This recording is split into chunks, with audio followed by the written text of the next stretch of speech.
The December 10th, 2019 meeting of the Peralta Board of Trustees will convene shortly. The board is currently in closed session. When they emerge, we will have the annual organizational meeting where the gavel will be passed to a new president and vice president. There may be extensive public commentary, and we have a long list of action items related to contracted services and large purchases. So please stay tuned. As soon as the trustees appear, we'll start the meeting.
Hi, everybody. Can we have all trustees at the dais, please? So if you're a trustee, please come up here.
Madam Vice President, we have a quorum. Thank you.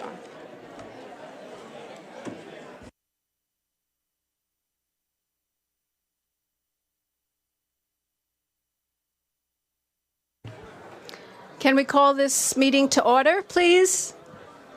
Just start with the pledge and they'll shut up. Okay, one second. My only chance. Okay. Linda, you want to do the pledge? Bill?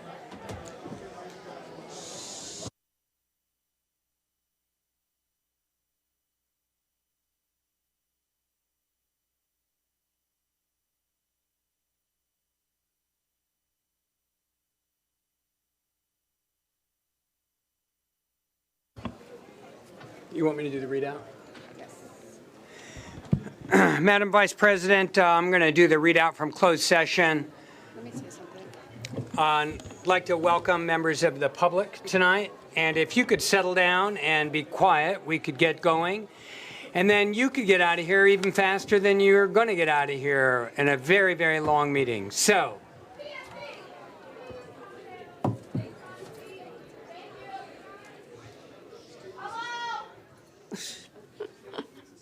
thank you. Madam Vice President, members of the public board, tonight's closed session, the board voted to ratify the appointment of the following public employees. Voted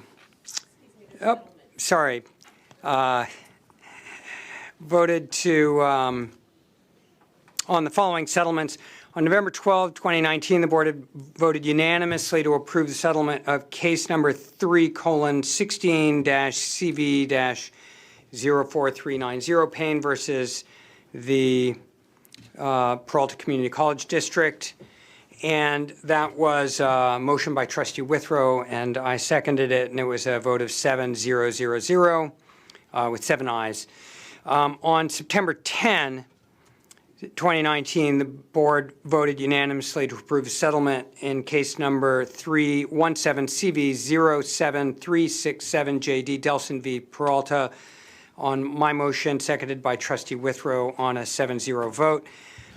And so those were report outs from prior meetings. Madam Vice President, that concludes the closed session readout for tonight. Thank you very much. Thank you. Do we have a roll call?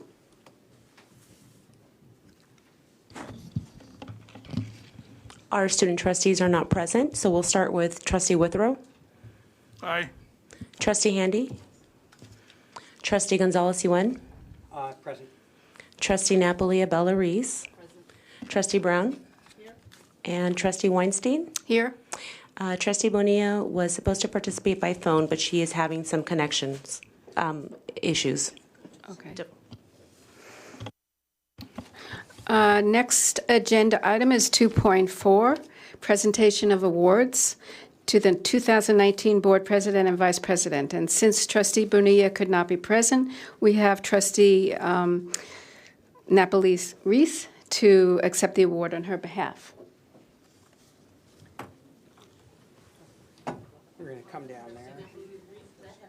Sure. Am I supposed to go down?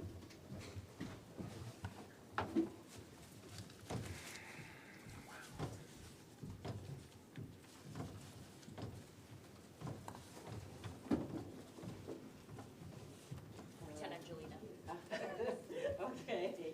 Trustee Napoli Reed, thank you for standing in and accepting this honor for Trustee Julina Bonilla. This is an honor thanking Trustee Bonilla for her service as the 2019 Board President. Board members serve conscientiously, they do honorable work, and in service of the public's trust for the stewardship of this district, and they serve selflessly. So we have this small token of appreciation for Trustee Bonilla. And yes, the flowers are not for me, they're for her also. Please enjoy them, accept on the behalf of the board and the district.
Madam Vice President, may I be recognized? Yes. Madam Vice President, on item 2.5, the annual organizational meeting, I'd like to make a motion to suspend board bylaws calling for the organizational meeting to happen at this meeting and to postpone our organizational meeting until all board members can be physically present at our first meeting in January. So that's a motion, and I'm asking for a second. Second? Madam Vice Chair, may I be recognized? Yes. The organizational meetings are set by the Ed Code. It's statutory. The policy follows statute. We don't have the legal authority to change that meeting. Yeah, that's correct. It's not a matter of just the board bylaw. There's a statutory requirement that it happen in the first 15 days of the month of December. My motion and second stand. We can't do that.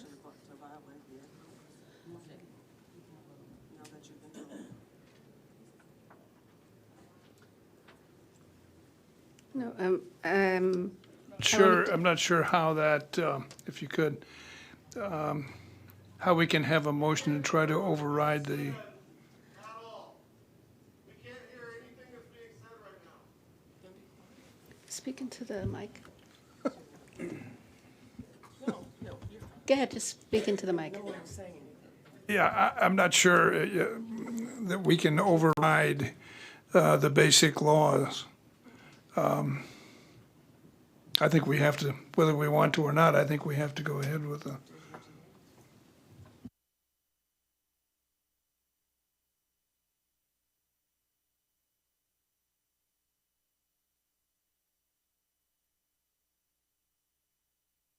So just to clarify, we, We cannot do this because it's not within Ed Code. Required by law to have to do it. Okay, so somebody has to, then we have to do it. You're in charge. Yeah. Okay, do we have a motion for election of the president for the board of 2020? Excuse me, trustee. If I may help, the motion was on the floor to postpone this, and the motion was not withdrawn, so you would need to vote the motion up or down and then proceed. Yeah. Okay, let's go back to the original motion and vote for it or vote against it. People in favor of the motion to wait until, is it January 1st? January 7th? First meeting in January. First meeting in January. Is there a vote to support that? Are you going to do this roll call or voice? Roll call. Trustee Withrow? No. Trustee Handy? Let me be clear, you're asking me to vote to do something that we know is a violation of the Ed Code? No. Trustee Gonzalez-Yuen? Yes. Trustee Napoli Abella Reese? Yes. Trustee Brown? No. And Trustee Weinstein? No. Thank you. Motion fails. Okay. Entertain a motion. Yeah. First nomination is for election of the president of the board for 2020. Trustees, do we have any nominations? I nominate trustee Weinstein. Do we have a second? Change it up. I'll second. Is that a yes? Yes. So we have a motion from a trustee Withrow and a second from trustee Gonzalez-Yuen. Board clerk, may we have a roll call, please? Trustee Withrow? Yes. Trustee Handy? No. Trustee Gonzalez-Yuen? Yes. Trustee Napoli Abella Reese? Yes. Trustee Brown? Yes. Trustee Weinstein? Yes. Thank you. Motion passes. Congratulations.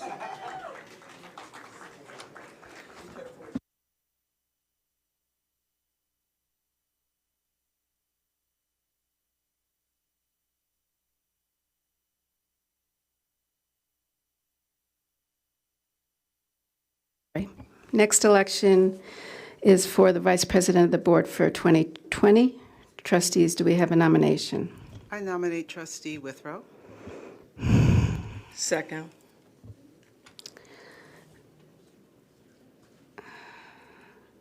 Do we have, let me see, how does this work? So you can do alternative nominations. Yeah, are there any other nominations? Is that correct? You nominate. I nominate Trustee Yuen. Who? Got a second. Second. I accept the nomination.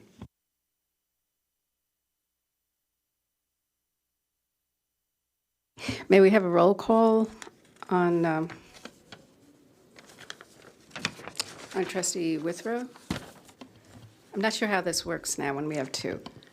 Roll call on Trustee Withrow. Trustee Yes. Withrow? Yes. Trustee Handy? This is for Trustee Withrow. Trustee Gonzalez-Yuen? No. Trustee Napoli Abella Reese? No. Trustee Brown? Yes. Trustee Weinstein? No. Motion fails. Motion fails. Is that correct? Motion fails. Do we have, Okay, for the next motion for Trustee Gonzalez-Yuen, Trustee Withrow, No. Trustee Handy, No. Trustee Gonzalez-Yuen, Yes. Trustee Napoli-Abella Reese, Yes. Trustee Brown, No. and Trustee Weinstein. yes? Okay, thank you. Motion fails. I move that we postpone this vote until the January meeting. We've had our organizational meeting. We don't have a vice president right now, and we need all members present. And I ask for a second. Second.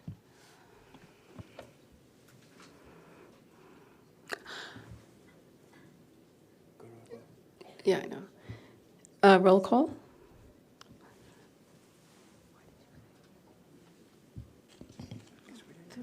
Trustee Withrow, No. Trustee Handy, No. Trustee Napoli-Abella Reese, Yes. Trustee Brown, No. Trustee Gonzalez-Yuen, Yes. and Trustee Weinstein. Yes. Thank you. Motion fails. At this juncture, the board could entertain any additional nominations that you may want to consider for the vice president position, if there are any.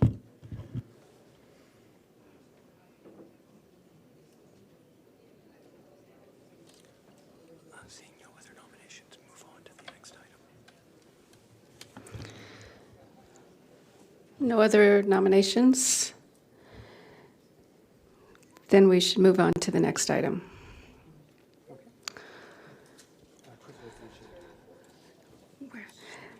Where is that? The secretary of the board is Chancellor.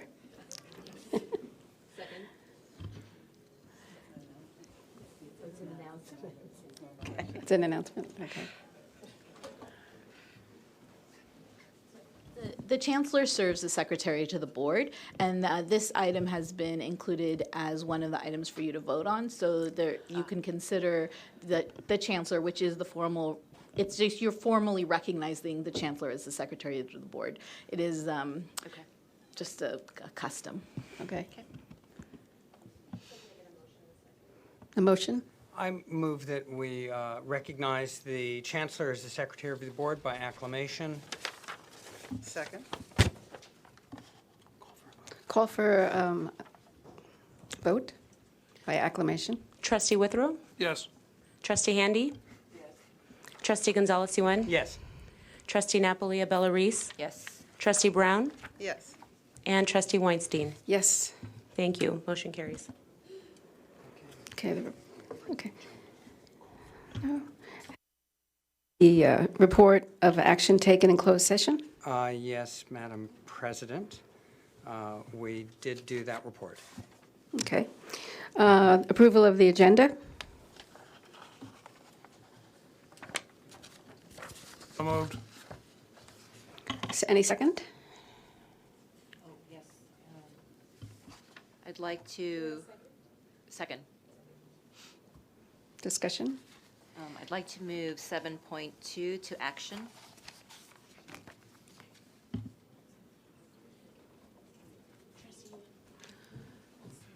Madam President, I'd like to move 6.3 to action.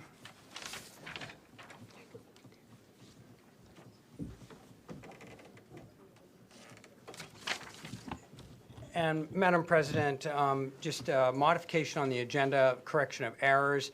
Under agenda item 7.2, consider approval of various personnel items. C.2, the location for President Tamaning should be Berkeley City College and not Merritt College. Also, under agenda item 7.2, resignations, Natalie Alderman's resignation date should reflect February 28, 2020.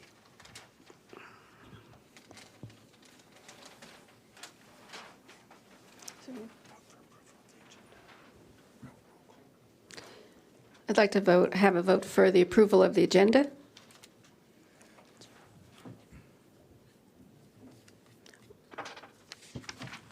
Trustee Withrow? Aye. Trustee Handy?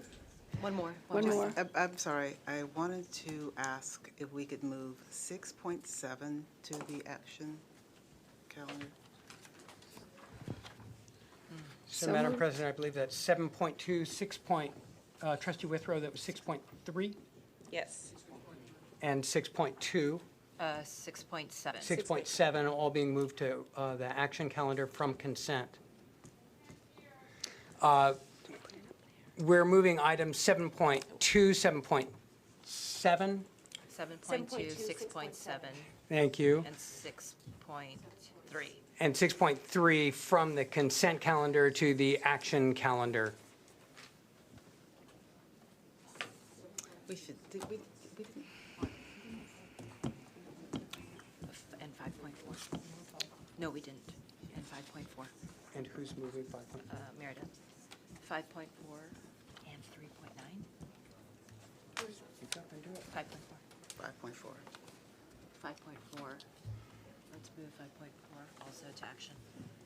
Speak right into the mic, would you please? What was the other one? And 5.4 are all being moved to the action calendar. And for members of the public, 6.3 is a budget transfer report.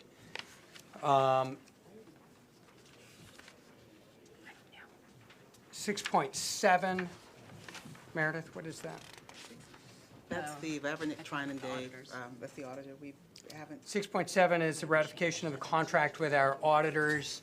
7.2 is personnel, and 5.4 is ABC security. is The the security. ABC security contract. A1. And the A1 security. A1 security contract are all being moved to action. Can I have a roll call for that, please? Trustee Withrow? Yes. Trustee Handy? Trustee Gonzalez Yuan? Yes. Trustee Napolia Bella Reese? Yes. Trustee Brown? yes. Trustee Weinstein? Yes. Thank you. Motion carries. Okay. 2.8 is approval of the minutes. Do I have a motion? So moved. Second? Second. Roll call? Trustee Withrow? Yes. Trustee Handy? Trustee Weinstein? Yes. Trustee Gonzalez Yuan? Yes. Trustee Napolia Bella Reese? Yes. Trustee Brown? Yes. Thank you. Motion carries. Okay, now we have the Associated Student Government Reports. Come to the mic, please.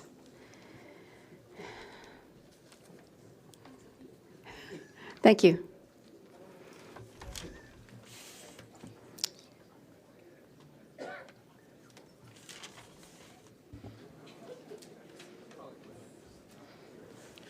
Okay, so good evening, Board of Trustees. My name is Spencer Staggers-Elmore. I'm the the president for the Associated Students of Merritt College, and I'm here to report that Merritt has kind of been dead, considering that it's finals week, so it's finally just settling down. Students are just buckling down, trying to get the A's, the B's, and just trying to get those degrees, pretty much as much as they can try to do.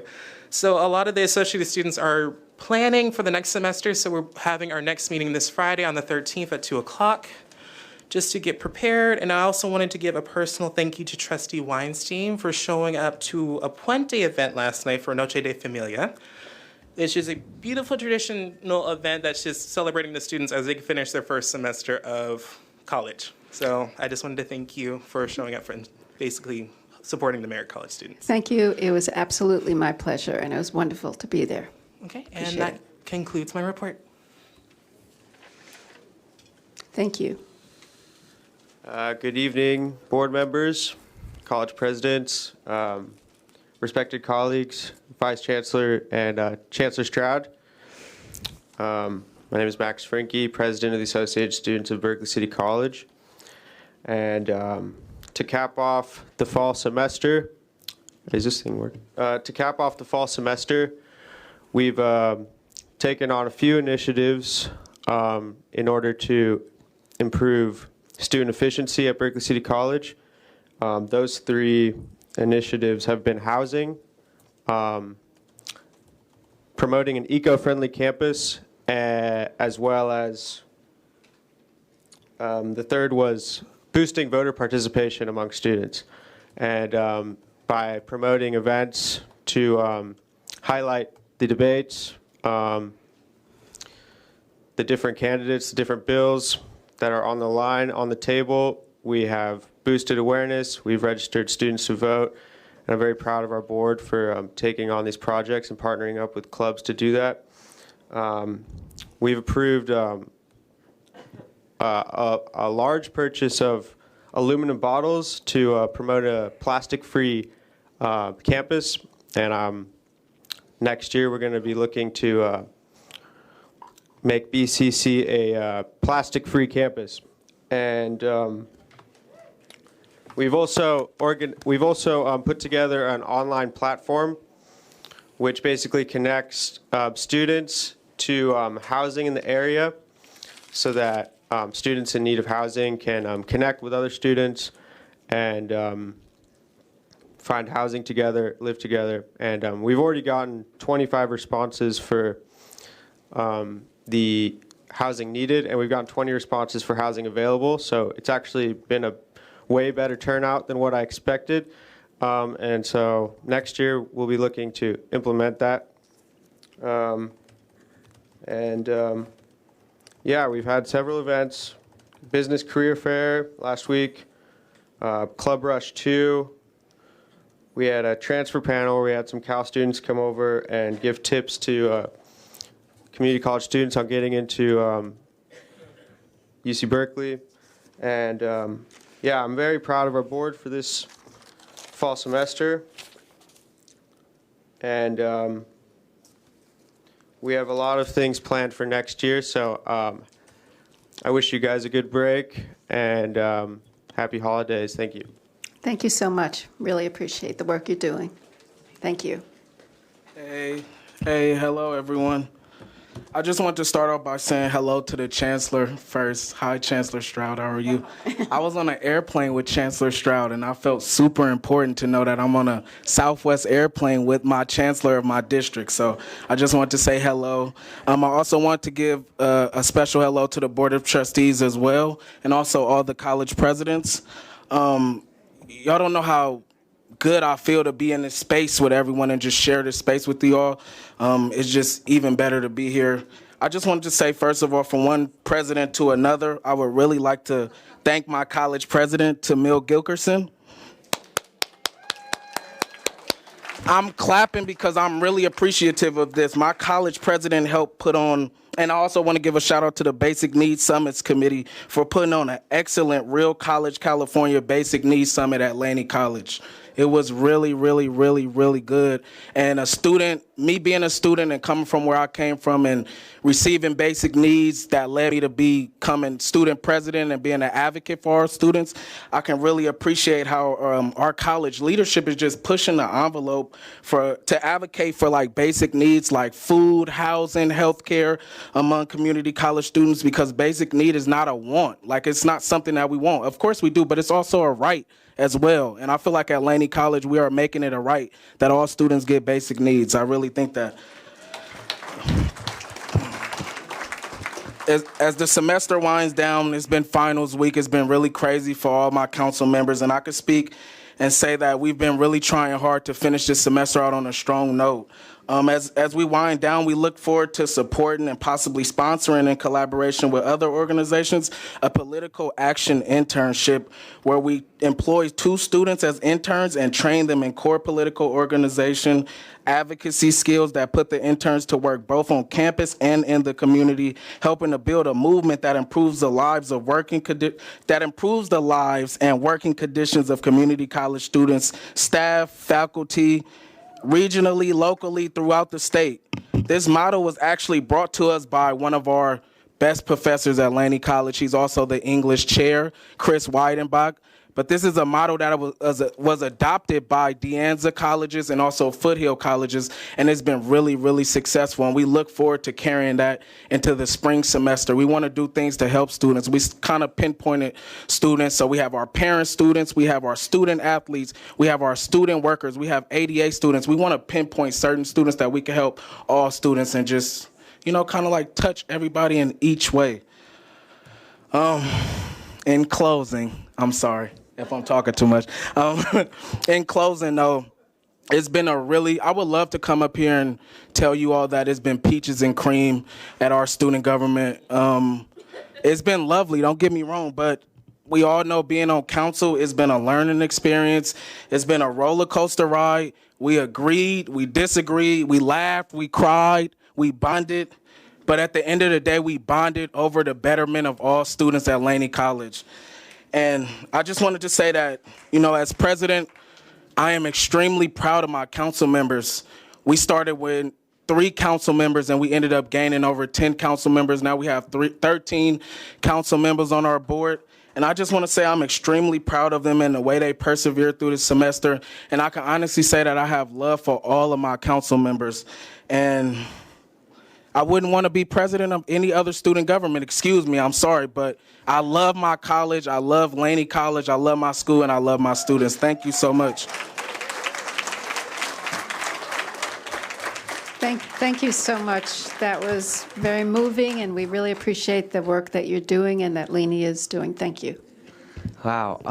How would I follow that?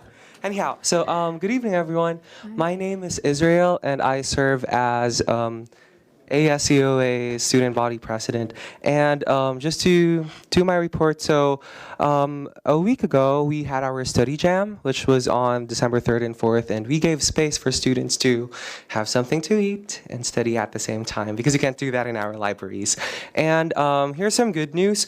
So ASCOA recently participated in a student government conference, including four-year universities and community colleges from the West Coast. So we joined this case study competition, and we were grouped separately. And the end result was we won 3rd, 2nd, and 1st place. And we would also want to thank President Tim and our VPs, our business office, in helping us to process the documents so that we were able to get to Reno. And using our experience from ACUI, from the Student Government Conference, we are bringing back solution-orientedness, knowing and affirming that in every organization, everywhere that we go, there are issues. It's part of life. And we as ASCOA are actually moving beyond ourselves and are committing to engage into conversations so that we can devise steps and plans to address those issues. Do much more, actions than just talking. Thank you. Thank you so much. You're doing terrific work, and again, we appreciate it, and you're on the right track. Thank you. Okay, we have the Peralta Classified Senate report. Good evening, members of the Board of Trustees, Chancellor Stroud, presidents, and guests. Tonight we have one campus report and a report from the PCS. The first report is from the Merritt College Classified Senate. The Senate met earlier today. The Merritt College Classified Senate appreciates Chancellor Stanback Stroud's and President Burns' transparent responses to the Senate's resolution regarding vacant positions in student services. The Senate also requests an update regarding the Veterans Resource Center. Multiple requests were made to College Counsel, the President's Office, and Business Services regarding locating a temporary and permanent location. However, no concrete decision has been made, and Merritt College may lose funding for the center if a location is not identified. The second report is from the Peralta Classified Senate. The PCS met back on Thursday, November 21st. Among the many topics was the results of the nomination process for new Senate officers. The new treasurer is Doris Hankins. The parliamentarian is Roberto Gonzalez. The vice president is Alejandro Acosta, and the Senate President is myself. In our current challenging environment, the new leadership of the Peralta Classified Senate looks forward to a productive relationship with the new Chancellor and District, as well as the Board of Trustees. That is the end of the campus reports. Thank you very much for your attention and continued support of the Peralta Classified Senate. Thank you so much. We really appreciate your reports. Thank you.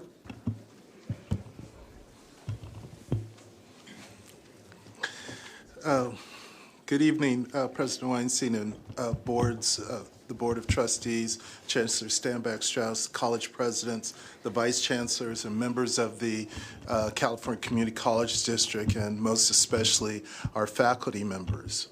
I want to congratulate students who are completing this semester. As you heard from the AS, everybody's in the middle of their finals, and the faculty are finishing up this semester as well. I also wanted to thank our District Academic Senate for its work and the work of each of our college senates. I want to thank the faculty who have been helping out with these senates, and we are always committed to doing better, and we hope that we could collaborate with faculty on the academic matters within 10+1. I also wanted to congratulate all the faculty who came out today in support of our union.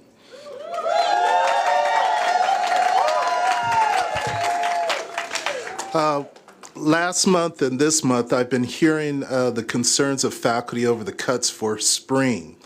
I've been concerned with the lack of communication from the districts and colleges on this issue. Many of the faculty do not understand why the cuts. They don't understand how come these are such large cuts. They understand that Peralta is supposed to have this Measure B or Measure E funding to allow for capstone courses that may be smaller in number, but might be needed for certificates and diplomas for students as they're moving through that process. I wanted to take a moment and to thank the Chancellor, and most especially Dr. Brown, for sending out an email today explaining how we got to the point where the district cut a lot of FTEF. I applaud the fact that that communication went out, because I think more of that kind of communication needs to be out. The Senate is concerned about the cuts that may impact the students' ability to get their certificates and diplomas in a timely way. We're also concerned about additional targeted cuts in FTEF next year. The question that we pose is, what additional resources are we putting into marketing? Are we following up on students who have classes cut? What percentage of those students are taking another class, or are they simply going to another district? And so part of it is as if you're cutting these classes, do you have the data that shows that we're retaining these students? And part of what we know is the data suggests that the students don't stay. They don't stay at all in the district. And so if that's been changed, then we need to see whether or not they're staying. The Senate is also concerned that we need to update our EEO and other policies to have a more equity-mindedness focus on equity and diversity in our hiring of faculty. The State Chancellor and the Chancellor's Office, the State Senate and the Chancellor's Office has made a strong commitment to change the diversity of our faculty. We hope to work with the district to ensure that we update our policies and obviously to follow the policies we have. The ACCC adopted a paper titled A Reexamination of Faculty Hiring Processes and Procedures in spring of 2018. And this paper reiterated the critical role of academic senates and faculty in the faculty hiring process, and also provide examples of effective practices for increasing diversity in our faculty hiring outcomes. So we look forward to working with the district and seeing how we might be able to update our policies to be more effective in our equity mindedness and our diversity in our hiring of faculty. So thank you very much. Thank you so much for that report. We really appreciate it. And now we go into public communication. Madam President, we have quite a few members of the public here, obviously. Thank you for turning out. Board's always happy to hear from members of the public. I'm going to read names. If you can be ready to speak, lining up, that would be great. And I think we have about 30 names here. If you could limit your time to 2 minutes tonight, please, we can get through this. First person is Alexis Anderson, and then Karen Panich, followed by Lieutenant Verbach and Sergeant Tony Bridges and Chris Weidenbach. So that's Alexis Anderson. Hello, my name is Alexis Anderson, and some of you might remember me from earlier this year regarding the broken elevator at Berkeley City College. While I am pleased to say that the elevator at Berkeley has been fixed, I came here immediately after my final an hour and a half ago at Laney to once again bring this abhorrent problem to your attention.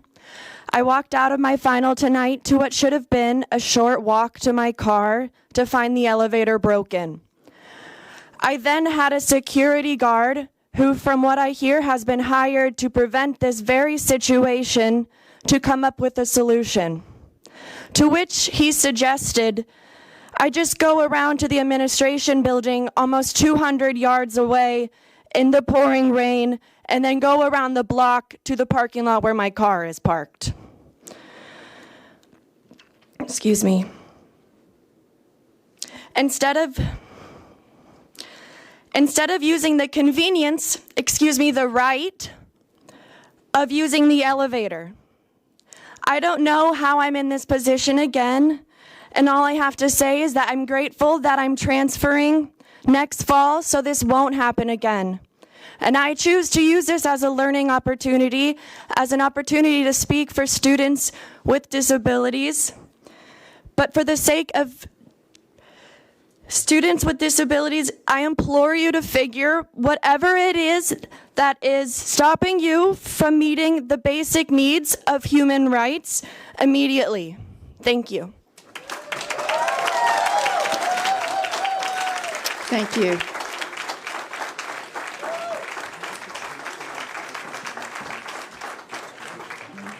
Hi, I've prepared some words, and I just wanted to have 3 minutes. Can I take her extra minute? If you can just pause for just a quick Okay. second. Thank you. Hi, Chancellor, can you report back on that for our next session, the particular elevator and the situation? Thank you so much. Thank you. Karen Panich, and you're asking for a full 3 minutes here? Yes, please. Let's go with it. All right, thank you so much.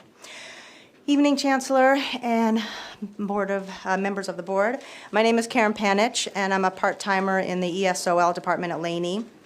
I've addressed you a few times over the past several months and told you my story, my hardships, as many of us have done over the months and years, as we will continue to do. We continue to show up and tell you our stories because you are the people, you are the body we need to convince. You hold the power to rectify this injustice. However, tonight, instead of speaking personally as a way to appeal to your sense of morality and decency, I'd like to zoom out a bit and talk about other wage gaps. In the U.S. today, 2019, women are still making 80 cents to a man's dollar for the same work. This is similar to the disparity that exists between part-timers and full-timers here at Peralta. In the U.S. today, African-American men make 73 cents to a white man's dollar for the same work. I'm sure this information is not new to you. I'm sure you are aware of the many causes and factors that explain this stubborn problem. Some are historical, some geographical, disparities in education, discrimination, of course, is an important one. And all of us here today believe this is outrageous and so disheartening and sad. We wish we could do something. We wish someone would do something. The government, the schools, the business leaders, tech billionaires. Isn't there someone, some people with power that can do something about this plague on our society? Since Kennedy signed the Equal Pay Act in 1963, the gap between men and women's earnings has narrowed by less than a half cent per year. At that rate, American women will have to wait until 2062 to bring home the same salary as their male counterparts. And the slowness of the narrowing is just as bad for the racial pay gap. We can all agree that expecting people of color and women to wait a generation or two to get paid equally is not right. Well, none of us here today has the power to fix the gender gap or the racial pay gap in the next few weeks. These are things that take an entire society to reform. These are very complicated and widespread, entrenched problems that will require all facets of society to make thousands of small changes that will result in real change. There are some of us, however, here tonight, a very small number of people, that can do something right now that will address an inequality. A very real inequality that is actually incredibly simple to fix. It doesn't take millions of dollars.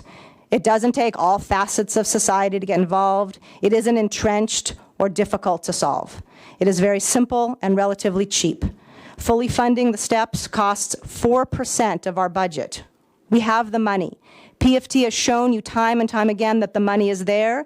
You have countered by saying, that the district has countered by saying, no, it isn't there, but showing no real data. The only obstacle that remains to righting this wrong, to closing this solvable pay gap, is to convince the powers that be, and that's you, that pay parity is a moral issue. It's a question of simple fairness, of justice, of what is right. And how lucky you are that while we all feel so discouraged by these other huge and seemingly insurmountable wage gaps that plague our country, this particular wage gap between part-timers and full-timers is so relatively simple to fix. What a wonderful opportunity you have been offered to really make a difference, and albeit small difference, perhaps in the grand scheme, but a real difference nonetheless to a group of ill-treated workers who see it as not small at all. Please consider our fight in this wider context moving forward, and thank you so much for allowing me to speak. Thank you very much.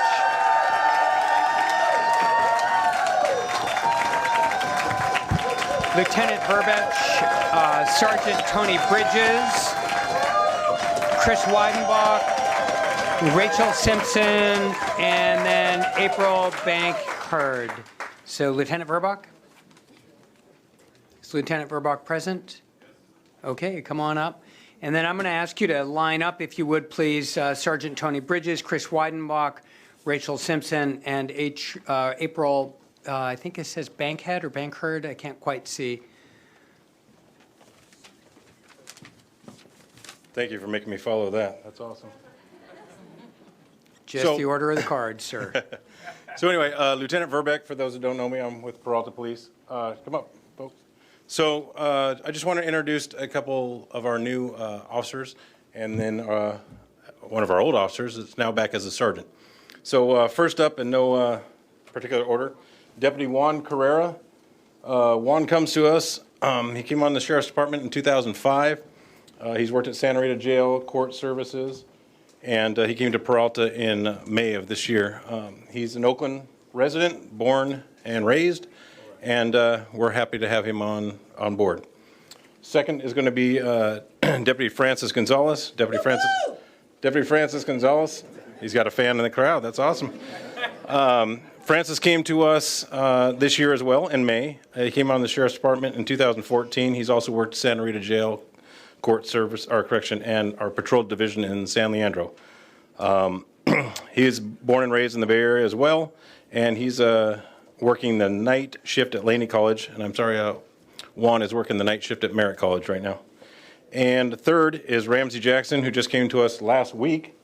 Ramsey's been with the Sheriff's Department since 2006. He's worked at Santa Rita Jail, Court Services, our Patrol Division, And some of you may have seen him on Cops. That was him. He'll sign autographs later, but he was on Cops. It's his one big thing he's done in his life. But he was born in Las Vegas. He's been in the Bay Area since the late 90s. He works night shift at COA. And last but not least, most of you know Tony Bridges. He was assigned here from 2011 until 2019. He was promoted to sergeant, and he got to go back to our jail, which most of us do when we get promoted. And I was able to pull him out last week, and he is now with us, and he's going to be our sergeant for the foreseeable future. So I just want to introduce the new staff to you guys. Thank you.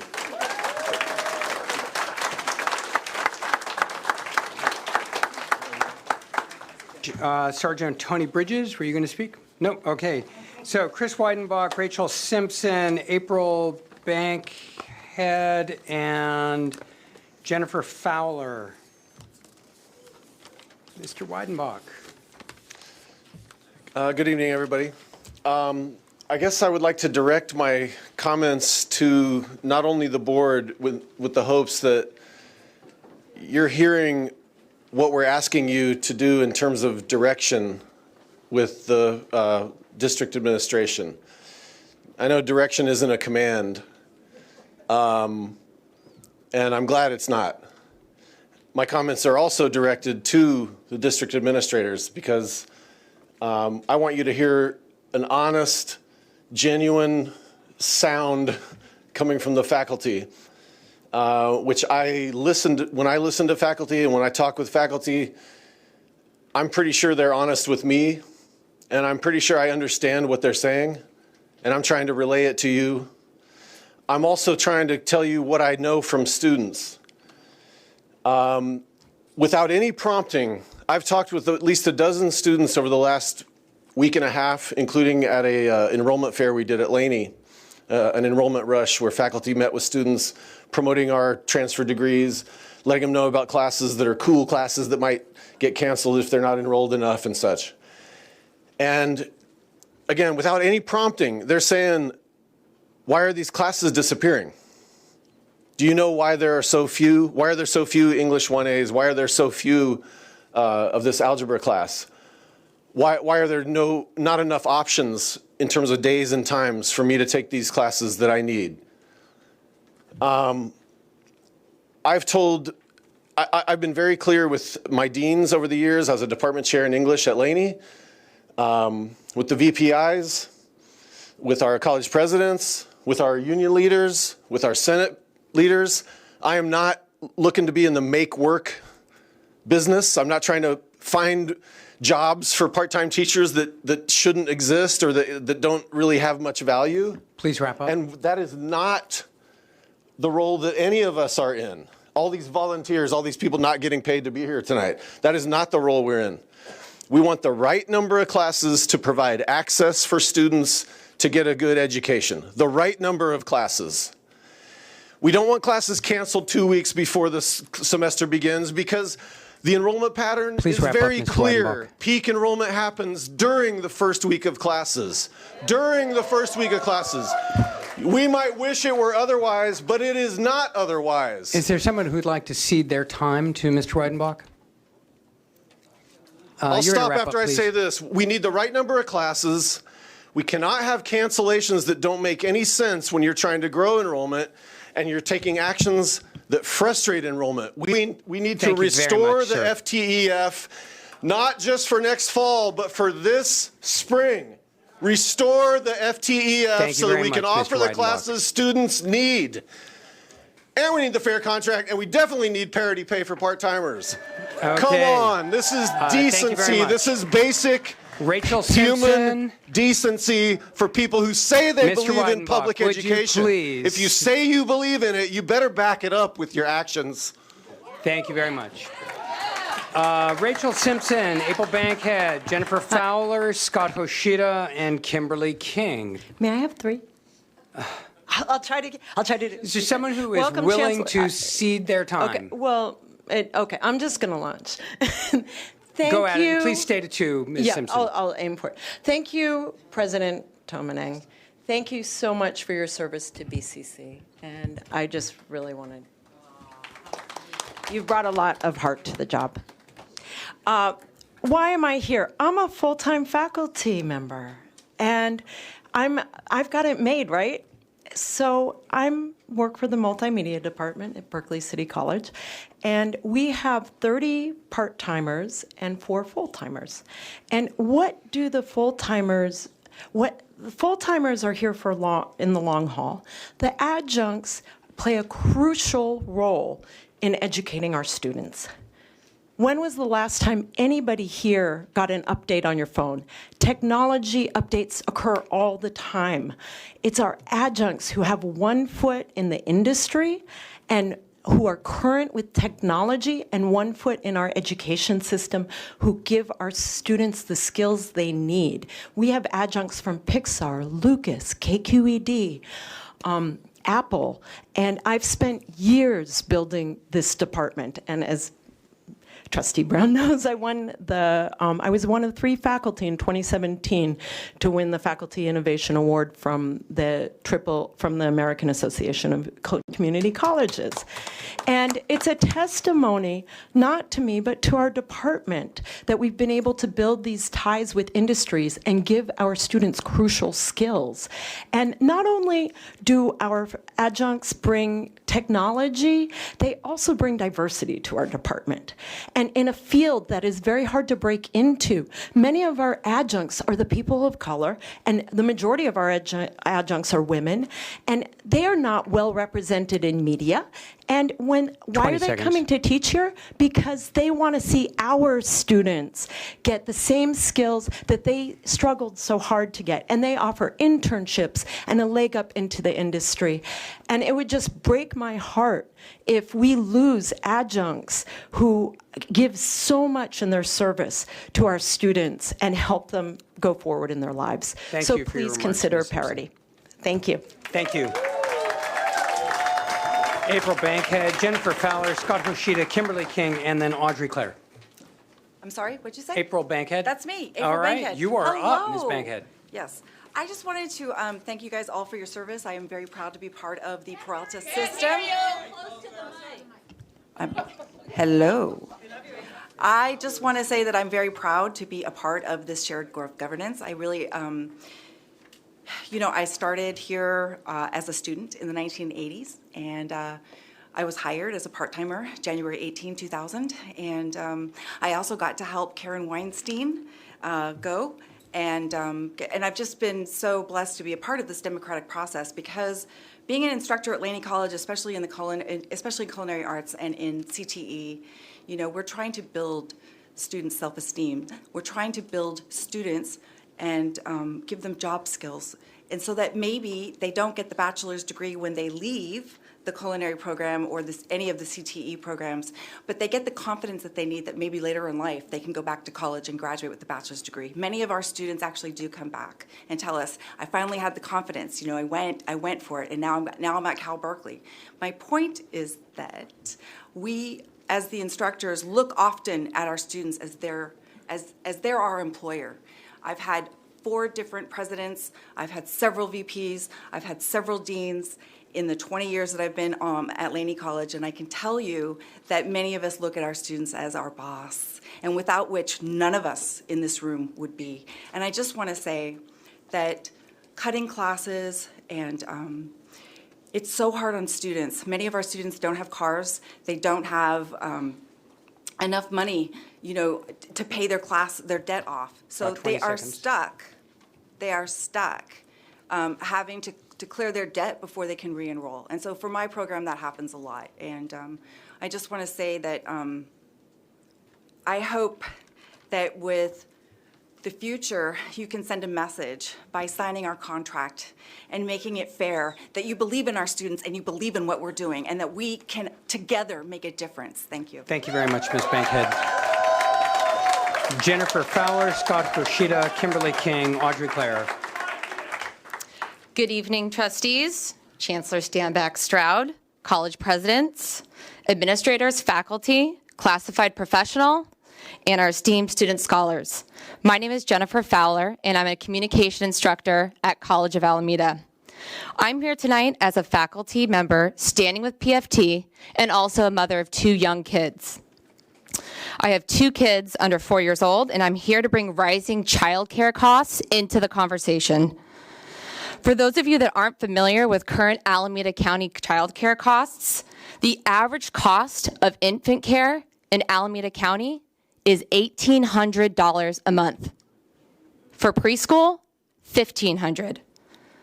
For those of you that are like me, my fellow faculty members that have children, that's over $3,000 a month just for childcare. Like many parents, I need full-time childcare to serve students in my capacity as a full-time instructor and to live in the Bay Area. I was born and raised in Alameda and want to continue serving our students. In this uncertain climate, that's a challenge. Just last week, I received this notice from my kids' daycare saying that in January, rates are rising by $90 a kid per month. And the reason given was because of cost of living increases and operating expenses. If my child's daycare can figure it out, I am confident that Peralta can. I'm hopeful the administration's bargaining team will do the right thing to support our faculty and their young growing families who in fact will be future Peralta students. Please support part-time parity, a fair 3-year contract, and cost of living adjustment. Thank you. Thank you very much, Ms. Fowler. Scott Hoshida, Kimberly King, Audrey Clare, and then Lachlan Batchelor, followed by Keith Ford. Scott Hoshida? I'm going to see my time. It's one of the, no, go ahead. You're ceding your time to whoever needs it. Okay, well, why don't you hold on to it? Okay. And the next time I ask for somebody who wants to cede their time, you could say, I will. All right, Kimberly King. Okay. Good evening, Chancellor and Board of Trustees. I'm Kimberly King, a psychology instructor and coordinator of the Umoja program at Laney College. I'm the diversity chair in my union, the Peralta Federation of Teachers. Many of you might also know that I'm active with the Poor People's Campaign. It's a national grassroots effort with the goal of eliminating poverty in the richest country in the world. It's a continuation of Martin Luther King's work in 1967. Me and my students speak on campus, in the community, and around the state about the crisis of student and community homelessness and housing insecurity in Oakland. I was excited to attend the Real College California Basic Needs Summit at Laney this past Friday, as one of my students, Terrence, mentioned earlier. It was an amazing gathering of college professionals from around the state, focused on solutions to address food and housing insecurities faced by our students on a daily basis. The summit is part of a growing national effort to address student basic needs. As part of the welcome, Chancellor Stanback Stroud made some excellent comments that are very important. The Chancellor stated, "We cannot turn an unseen eye to poverty and basic needs insecurity." She stated that there is enough housing and food available to provide for basic needs, but there is just not the political will to meet these very real needs. She advocated for the importance of this political will, and I completely agree with her. Dr. Stanback Stroud noted in her comments that people really are suffering, and we need to reconceptualize our notion of what it means to provide education. Basic needs are a part of student success. This is true and very serious. Basic needs are a part of student success. You have 4 more minutes, seated by 2 other people. And the basic needs of faculty and staff who are on the front lines of providing for these students are also a part of student success. These basic needs are part of providing an effective educational environment for all members of the Peralta community. As a Peralta community, we must do something about the 84% of Peralta students who are housing insecure. This includes the inability to pay full rent or mortgage for 1 or more months, inability to pay utilities, threats of eviction, or having to choose between food and housing. Students of color are the hardest hit, with 85 to 90% of African Americans, Native Americans, and Latinx students reporting housing insecurity. And these students also were more likely to drop classes as a result. These students are struggling, and some faculty in the Peralta system are also struggling to meet basic needs. In a survey conducted by part-time biology professor and previous part-time faculty rep for PFT, Brad Baluchian, it was found that 51% of part-time faculty described themselves as housing insecure. 1.2% described themselves as homeless or unhoused. 61% described themselves as income insecure, either living paycheck to paycheck with no savings at all or with significant debt. And 16% of our part-time faculty reported that they're receiving welfare benefits. That's not including unemployment. Some I know personally are commuting 3 hours to work, getting up at 4 in the morning because they can't afford Bay Area rent, driving from Modesto, for example. Chancellor and board, these are your faculty, teachers, counselors, coaches, nurses, librarians, the ones that our students see every day. And they are setting the standards for what our students can expect. To be sure, the situation of part-time faculty is the most dire, but it should also be noted that the full-time faculty in the Peralta district are the lowest paid of all community college faculty in the whole state of California. We are dead last, number 72 of 72 community colleges for all but the highest steps and columns of our salary schedule. And this is in the region, as others have pointed out, with some of the highest rent in the whole country. Oakland is more expensive than 93% of all other cities in the United States. So what can we do at Peralta? We can advocate for more financial aid to cover student costs of living, not just tuition. We can advocate for increases in the city and state minimum wage. But we need you to have the political will to do what's right and provide for the basic needs of employees as well as students. An easy way to set an example for our students is to show them that educational attainment does not have to mean poverty and inequity. And you can do it right now. Right now, Chancellor and Board of Trustees, you could approve the offer from PFT on the table. Pay parity for part-time faculty just so that they can get paid equally per teaching hour to full-time faculty. And a cost of living, yes. And a cost of living raise for each of the 3 years of our contract. Just a basic cost of living raise for all faculty, full-time and part-time. Like Chancellor Stanbeck-Stroud said, all we need is the political will to do so. We ask that you please urge the Peralta bargaining team to settle a contract with fair wages for faculty. Fair wages are the best way to fight basic needs insecurities. Thank you. Thank you very much.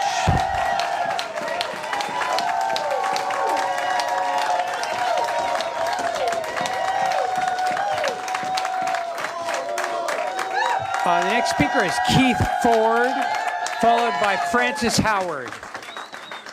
Keith Ford, Keith yes. Ford, and you have 6 minutes. You've been Okay. seated time by two people. I need about 2 minutes and 48 seconds. All right, go at it. Good evening, members of the board. My name is Keith Ford. I'm an adjunct English instructor and president of State Center Federation of Teachers. I live and work in Fresno, California. I've come a long way tonight to speak to you about two things, faith and shame. Though we may not often think it, education is a faith-based profession. Not in a religious sense, perhaps, but our profession relies on a particular kind of faith in a particular kind of promise and narrative. The narrative we all have faith in runs something like this. If students apply themselves within our institutions, if they study, work hard, and do well, they will do well beyond our institutions. They will go out into the world, obtain reliable, dignified employment, and do better than their parents. They will remember what doors their educations opened to them and encourage others to follow similar paths. It is this simple narrative in which we all, as educators, believe. It is to this promise that many of us in this room have devoted our lives. Members of the board, I invite you now to imagine the shame we adjuncts feel as believers in and advocates of this promise. The shame we feel when, after graduating at the top of our classes from some of the best schools in the country or even the world, with letters of recommendation from our future colleagues, imagine how we feel when we cannot get a full-time teaching job anywhere for years upon years. Imagine the shame we feel when we have to have roommates into our 40s, when we cannot get our teeth or eyes taken care of, when a critical visit to a mental health professional requires a 6-month wait, when we cannot afford to have children or even to buy a used car. Imagine the strange shame of juggling food stamps and student loan debt. Imagine the shame of not being able to do what you love well. Imagine us in the classroom trying to convince our students of the promise and hiding the fact that so far that promise has failed us. Why else, after all, would they continue with their education were they to know its current value?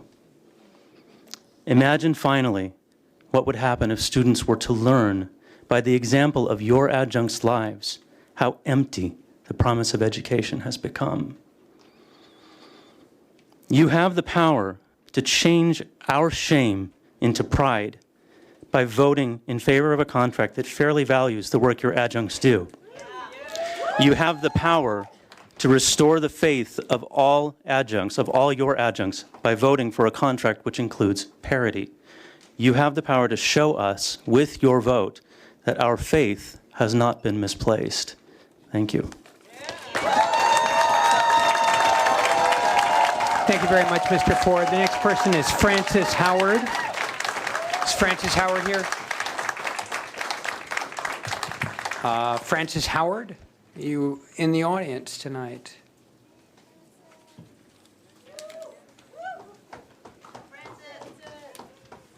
You have 8 minutes. Thank you. Good evening, Board, and good evening, Chancellor, Presidents, and everyone else in the House. I'm here to read I'm a part-time representative of PFT, and I get to listen to all the stories of faculty, including part-time faculty. There's one instance, I want to read a letter to you, and I hope it impacts you like it impacted me. And this is a letter to the Board of Trustees. I will be reading this in person at the Tuesday night meeting, but I will be adjuncting at my other school. I asked the board to grant a fair contract to get parity pay and COLA adjustment. To illustrate why part-timers are deserving of equal pay, I will give some history of my experiences. I am adjunct faculty and chair of the art department. I am asked to create a 3-year plan for my department. Yet I am not fully included in that plan because I am a temporary employee laid off at the end of each semester. I have been working here since 2002. Does that sound temporary? I consistently receive excellent teaching reviews. Still, I am paid less than the full-time faculty. Over the years, I have put in hundreds of volunteer hours to ensure the growth and success of our programs and form community partnerships. I aided in the hiring and training of 9 new faculty members. As chair, I continue to be a resource for our faculty and IA. I complete our CPR and set up 2+2 articulation agreements. I opened a foundation account, filled it with several $1,000s through department fundraisers so we could have extra materials and guest artist lectures for students. I developed a Fab Lab class. I've taught 9 different classes and completed updates and assessments for them. I secured $25,500 in strong workforce and Perkins funding to create a new CT ceramics program. I formed an 8-person industry advisory board giving a pathway to employment for our students, and yet, at Laney, there seems to be little in the way of a path to advancement for part-timers.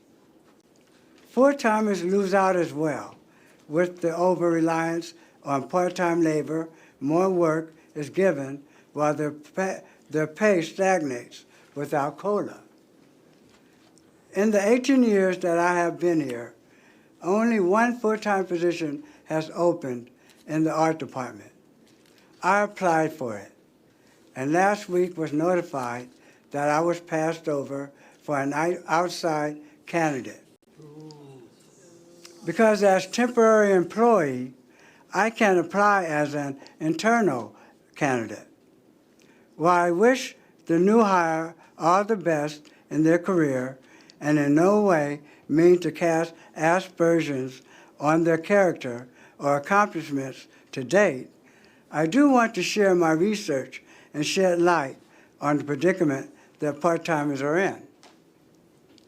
By viewing her online CV, updated 2018, it looks as if she has not taught a college-level class outside of graduate school, and she has zero experience with community college populations.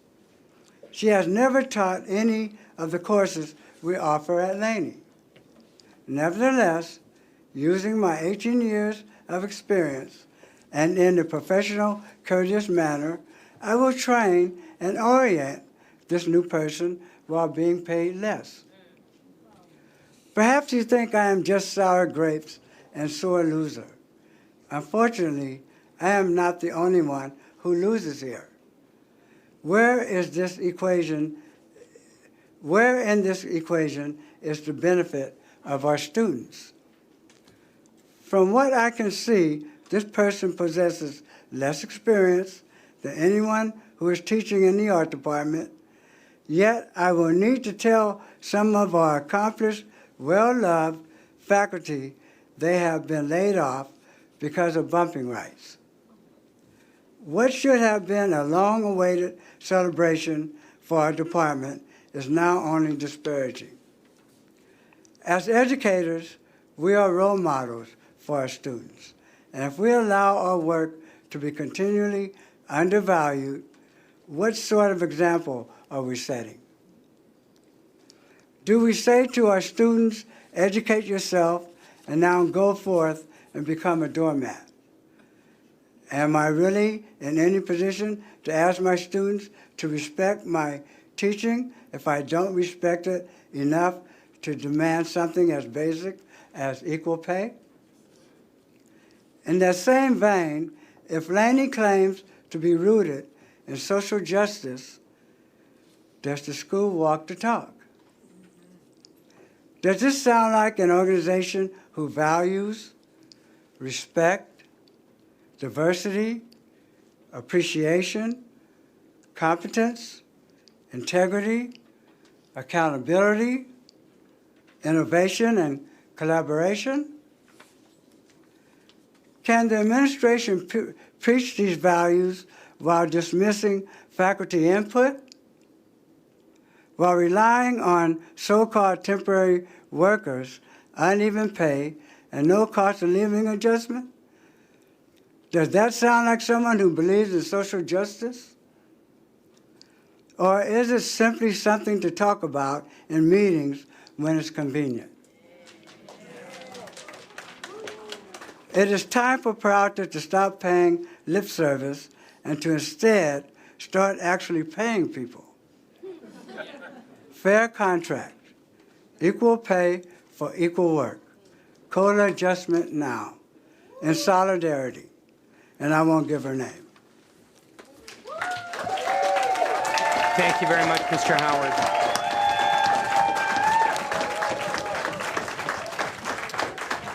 The last speaker we have in open session is Jennifer Shinosky, who apparently brought an army with her.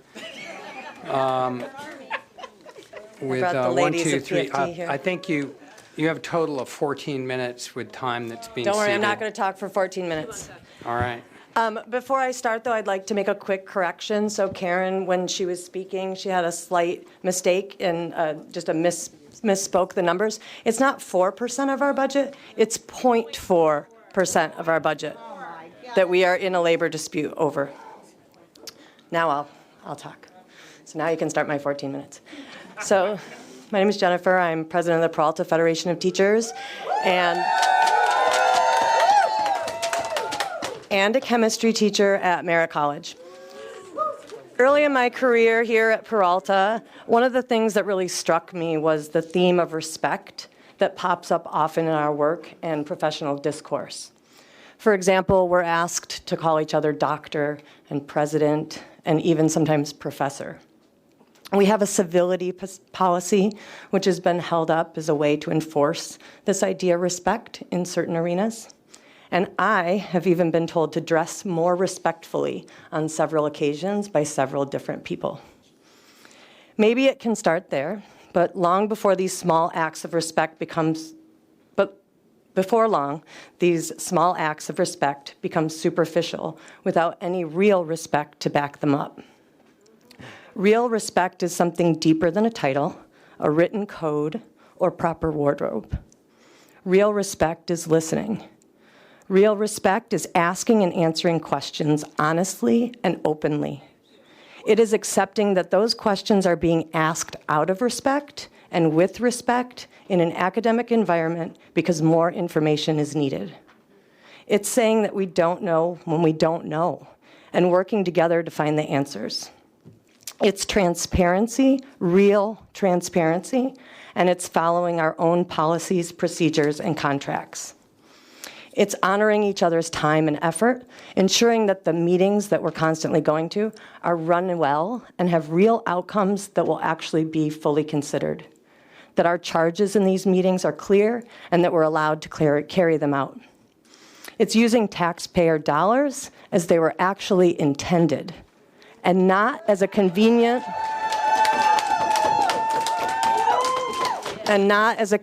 way to balance the books. It's providing an academic environment that supports teaching and learning above all other things. It's recognizing that faculty and staff are the backbones of this district. We have the institutional memory and dedication required to make all of our colleges and our district as a whole successful. I personally have as many years working in this district as our new chancellor and all of our current vice chancellors have in their positions combined. And respect is paying people a fair wage. That is paying people the same amount for the same work and providing cost of living adjustments from the state that are provided to us from the state to all faculty and staff as their own costs adjust. It's equality. Respect is not paying someone with 20 years of experience more than $2,000 less per semester than her full-time equivalent. This is how we respect Karen Panich. Respect is not asking someone to teach in a classroom where it is literally raining inside. This is how we respect Coach Thompson. Respect is not waiting to process paychecks for summer work or delaying the uploading of budgets or underpaying faculty for months because you haven't processed their 11th month. This is how we've respected Stephanie DeVito. Respect is not asking faculty to do untold hours of work recruiting student athletes for a championship team without any recognition or fair compensation. This is how we've treated Coach Vince Bordelon. Respect is not running classes without the instructional assistance they need for student success and most importantly for safety. This is how we've respected Christine Olson. And respect is not asking faculty to stay late at night on this particular Tuesday night to do the work of a lab technician because the students couldn't possibly do their lab final without it, and hiring one seems somehow impossible. That's how we've respected Tom Renbarger. And for certain, respect is not responding to the validated, researched, and thoughtful requests for information and many offers of solutions to this particular labor dispute with silence or statements that indicate errors or misperceptions without explaining how and why we are wrong. We want to have a legitimate discussion about these issues, and it's clear to us that the administration does not. Let me say that again. We want to have a legitimate and constructive discussion, and our district negotiating team so far does not. That is not respect. So I will say this now. publicly so everyone can hear it, because there's a misconception about our revenue too. Our revenue over the last 3 years has increased. The 5-year fiscal plan that we've all reviewed so many times says that it's projected to increase. And the estimates on those plans are, by the district's own admission, conservative. Respect would be to respond to all of that publicly and have a legitimate conversation. Respect would be telling us how we're wrong and how we've identified multiple ways to fund these contract demands, how those are false.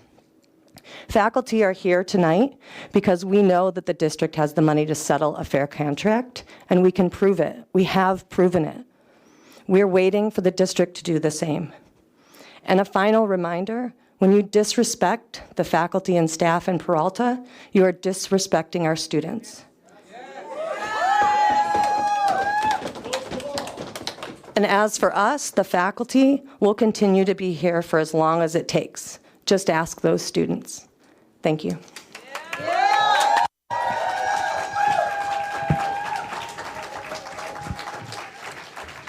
Thank you very much.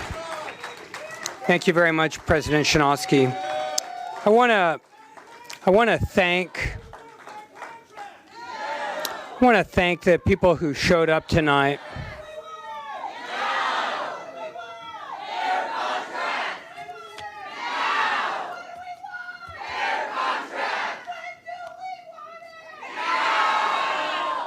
I want to thank the people who showed up tonight. You've spoken really eloquently to your needs, and while we cannot respond in great detail, I want you to hear that the members of this board have heard you, and thank you for sharing your perspective.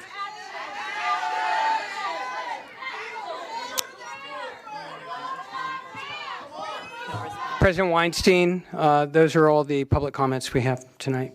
Okay. You said you heard us about the IAs last time I was here, and those haven't shown up yet. Okay.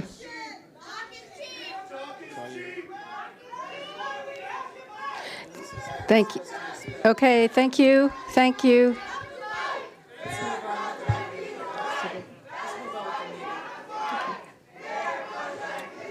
So we're up So here. we've got consent calendar.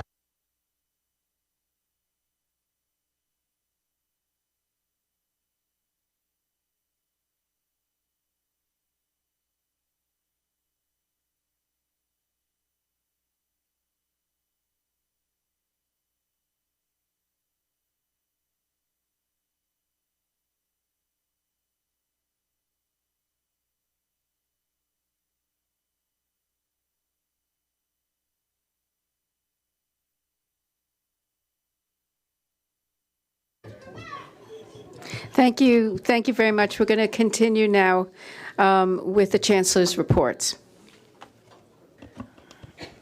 Vice President Weinstein and members of the board, my colleagues here on the dais, and members of the public, thank you very much. I'd like to first start my remarks with an acknowledgement and thank you to President Tomaning for her service at Berkeley City College. This is the last board meeting.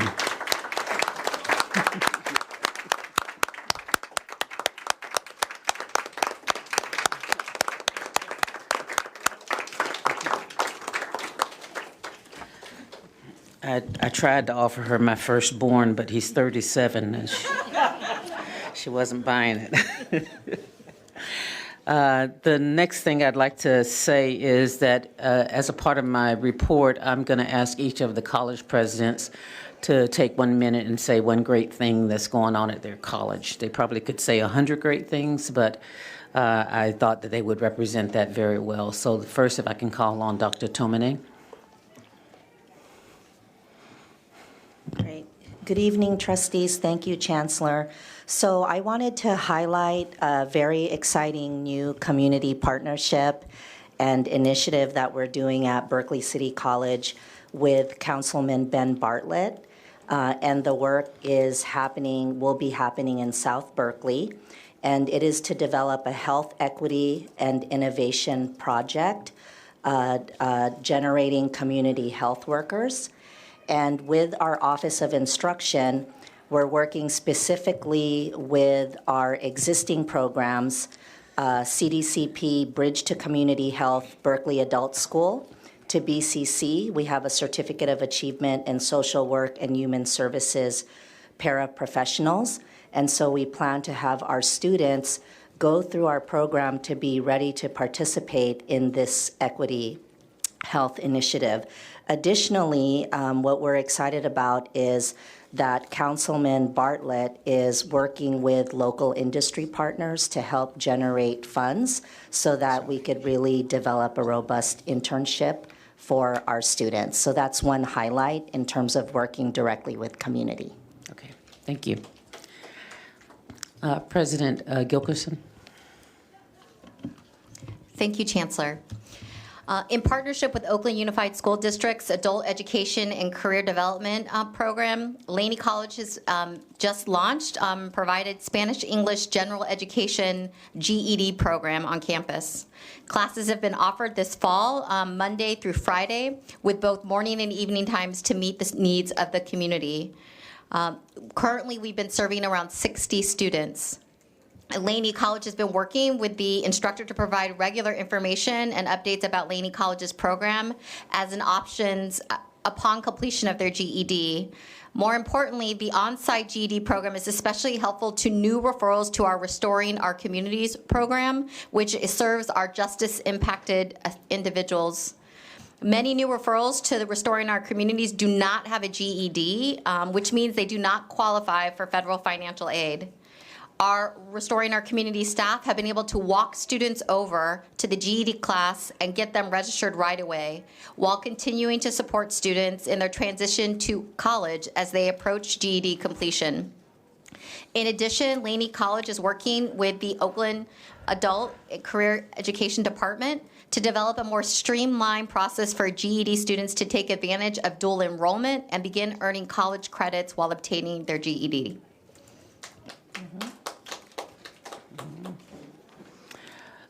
May I call on Acting President David Johnson for Merritt College. Good evening, Chancellor and Board of Trustees. At Merritt College, technology is our watchword. You may be aware that we our students just took the first place in the silver bracket category of the National Cyber League competition. Very proud about that.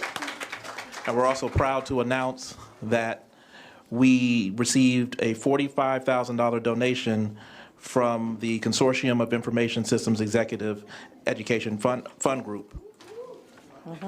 So, in alignment with that, on Saturday, Merritt College, in partnership with the Hidden Genius Project, which is a program out of Oakland that seeks to reveal the true potential of Black male youth and transform their communities from the inside out.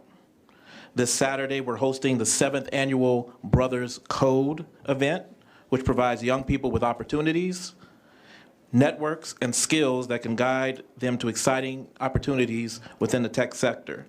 Specifically, these middle school and high school students will practice coding and programming skills, investigate ways that they can leverage technology to strengthen their own communities, and finally, network with enthusiastic and experienced tech leaders who come from very varied backgrounds. Thank you. Thank you. May I call on President Karras from the College of Alameda?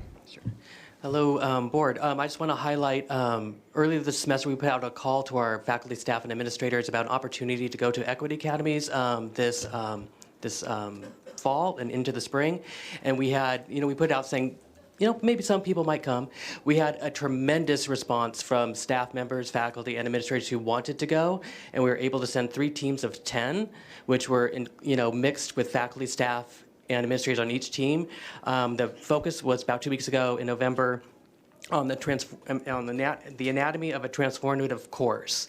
And so they came back super energized, which is great seeing everyone's energy coming back to campus. Just this last Friday, they met as a team. They're already working out what they're going to do on Flex coming up and how we're going to infuse this into our work going forward as we reimagine our work and our educational master planning at the college.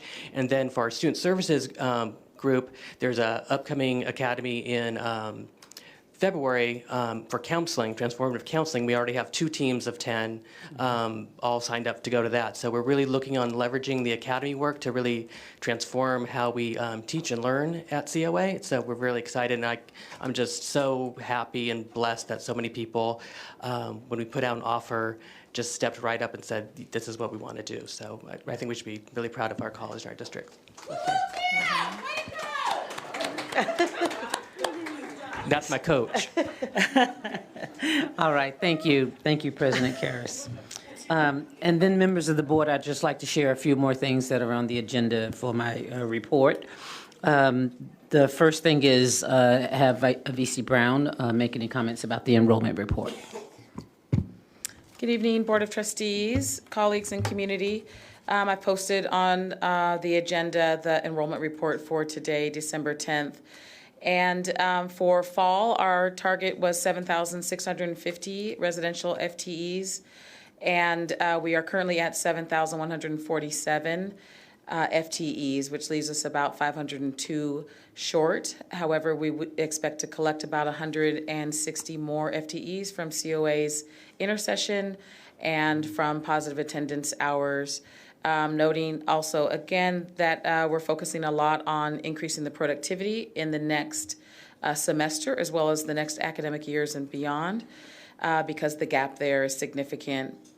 And I also put on the fall-to-fall comparison, which shows the enrollment this date last year, 2018, in comparison to today, that allows the community to see that we are still declining.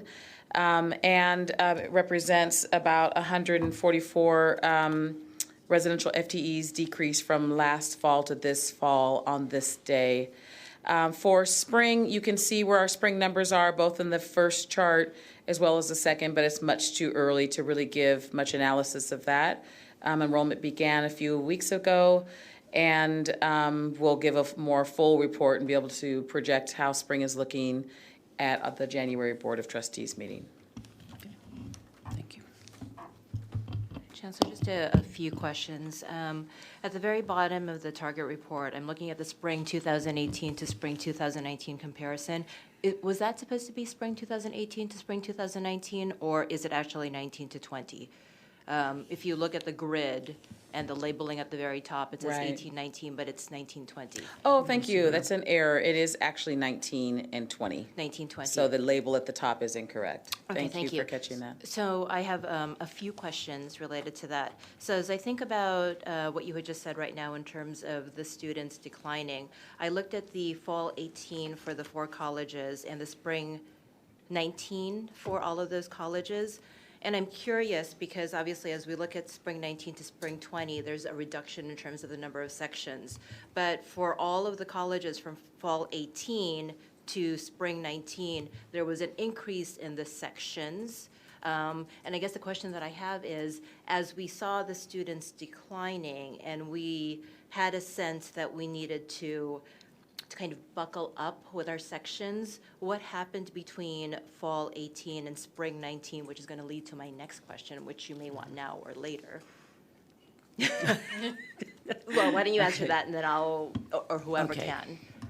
So if we I'm can. understanding your question correctly, you're saying even in the light of declining enrollment, we had an increase in sections, and that. So my guess is that may be related to the timing of the scheduling. So when you have, the enrollment, the actual enrollment is what you get after you're doing that. So if you have a schedule that rolled over and you scheduled it and went through your enrollment management strategies to try to increase it, but you don't meet that target, then you have that decline. And then what we are doing now is paying attention to that trending. Right. And actually having to adjust the FTEF and adjust the schedule. So some of the things that you see people making comments about the reductions in the classes, et cetera, it doesn't mean that initially the right number of classes were scheduled in the first place. This is us right-sizing the schedule based on the recommendations from CBT and based on the recommendations from FitMat. And as we tighten up the schedule and get it more appropriately scheduled as opposed to just rolled over, then there'll be less activity in terms of having to cut the schedules. So if we are scheduling it correctly in the first place, then there's less reductions that you have to make because you're more appropriately projecting. That's right. Okay. The other thing is in the terms of the timings of those cuts, you know, many of the points that are made about, well, the enrollment peaks when you have the first part of the class, the first week of the class. It may, but you also have restrictions in terms of the contract and in terms of when you have to notify whether you're going to have that class or not. And so if you wait for that peak time, if the numbers are close, it's a calculus, and you figure out whether you wait. If the numbers are not close, then it's a calculus, and you figure out whether you're going to incur that cost regardless of whether the class goes or not, depending on the timing that you make that adjustment. Then with that said, and I just have two more questions related to that, then I look at spring 20, and as I look at the four colleges, for Alameda, we cut 8 classes, for Laney, we cut 77 sections, and then for Merritt, we increased by 10, and then for Berkeley, we increased by 61 sections. So of course, I'm concerned about the one college that is cutting quite a few sections and the other colleges that are also increasing sections. And I don't know if you can respond to that now, but that would be good to know. Sure. So the colleges are given the FTEF, and the administrations at the colleges are managing their assignments and the depending on, and the schedule depending on the programs. You may have to have sections in order for students to be able to complete degrees and certificates. So it depends on the context of the college that you're working in. The other thing, though, is it also depends on how many extra sections you had in the first place. So perhaps Laney had to cut 77 sections and Merritt didn't have to cut as many sessions, or College of Alameda didn't have to cut as many sessions because their schedules were more closely aligned to what they were trying to get to. Or perhaps they were making a decision to do it for this semester versus next semester because it's part of the calendar year. So it depends on the context that administration is making those decisions around managing the FTEF that they've been allocated. And the third question, this is the third time I've asked this, so maybe we can finally at some point get a response to it, and it has to do with the parcel P tax. And the question that I had asked was that it is both an advantage and disadvantage to us to actually have the extra $8 million a year so that we can maintain the core academic courses. And because we have that external financial support to be able to maintain the core courses in math, engineering, and science, that also allows us to have more low-enrolled classes. So I think one of the questions that I had asked before was, is there a way that we can kind of extract those particular classes that have been subsidized by our parcel tax because our productivity is low, but I think, and correct me if I'm wrong, that we're taking the aggregate. And so that's not paying heed to the fact that we do have that $8 million parcel tax because we're looking at the productivity as a whole and we're putting all of our classes and our FTF and our FTS in it. But if we do have that $8 million parcel tax that's allowing for those particular classes to be maintained and potentially low enrolled, then in a way it is both a benefit, but it also could be a detriment because it makes our productivity look lower. Absolutely. But at the same time, we've been given that parcel tax by the voters specifically for those reasons. So, one, yes, I can provide that information to you, and it's a larger discussion in terms of the full reason for the parcel tax. So it means no less that we have the same responsibility in terms of stewardship of those resources and making sure that we are, looking to use those resources in order to maintain the courses that the public has said is interested in having, but doing it in the context of an overall schedule and doing it in the context of managing the overall resources that are available for the offering of instruction. And that is an operational aspect that I do make sure that the vice presidents of instruction and the presidents are making sure that they are managing. So I want to make sure I understand and hear your question in terms of that I can provide you that information. and then assure you that there are nuances of the operations that they have a responsibility for carrying out. And so I'll make sure that I'm getting what you need to you so you can get that information. Great, great, great. Okay. May I go on?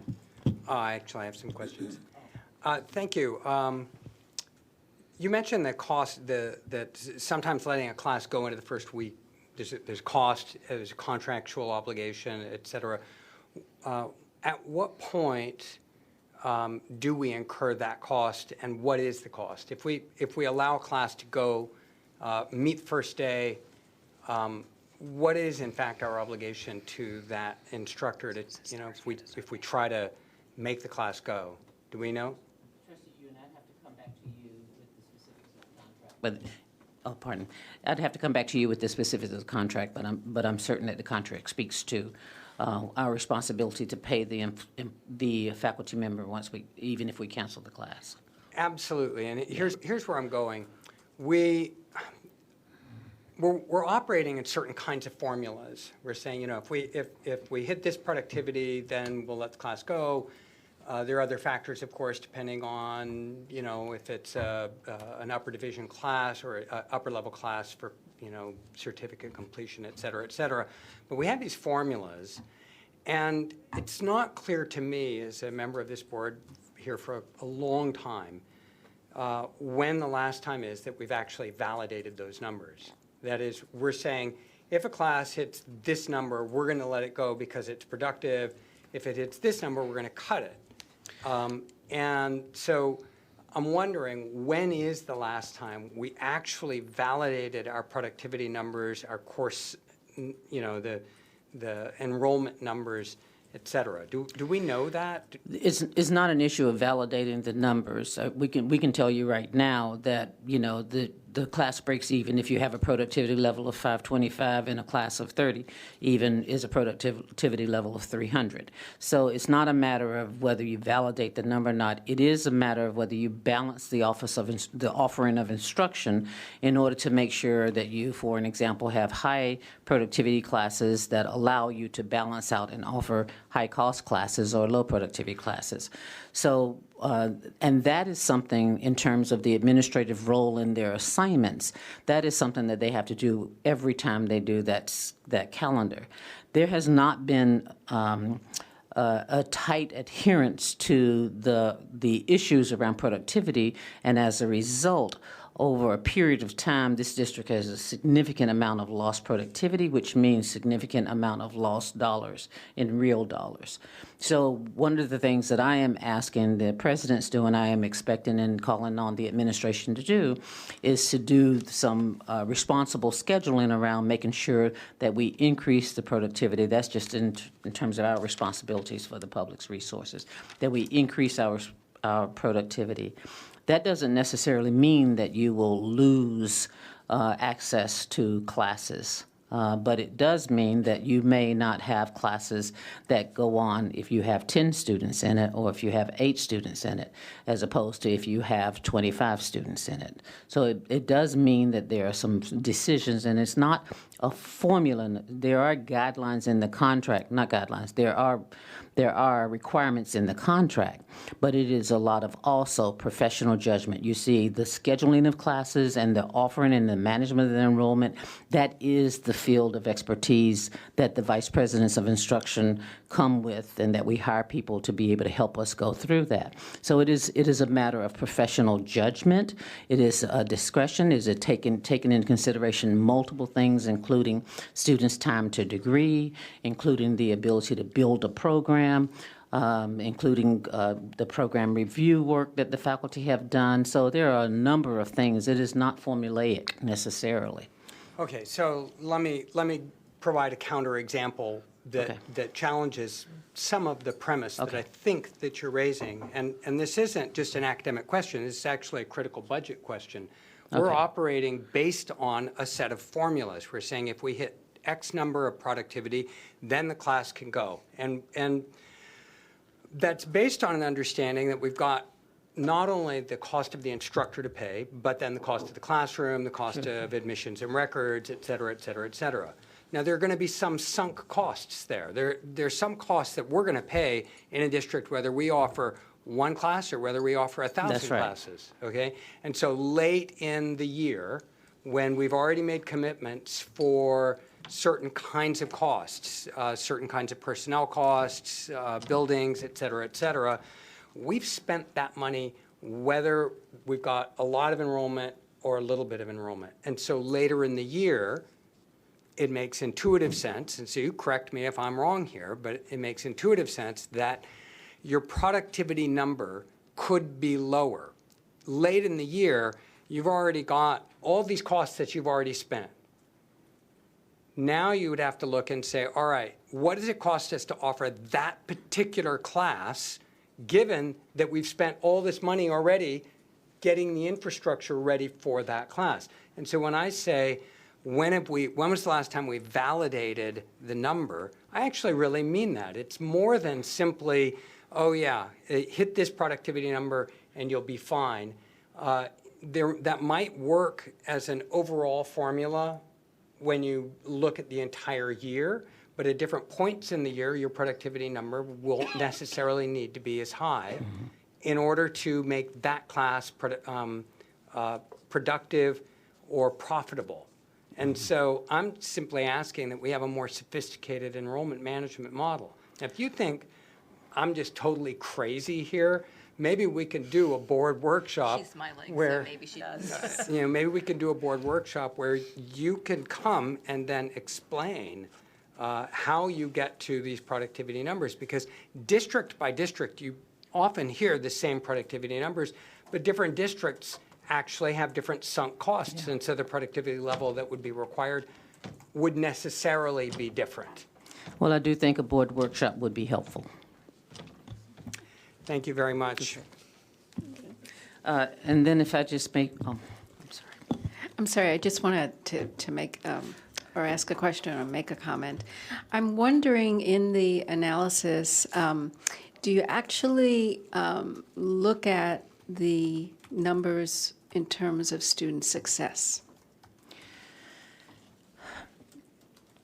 In terms of the scheduling process, that's not necessarily part of the consideration, but looking at the numbers in terms of student success is absolutely one of the things that we do in terms of making sure that we're employing strategies that will support student success. So for an example, we had a workshop, a retreat, an administrator's retreat, and actually had a presentation. I gave a presentation that was about confronting the brutal facts.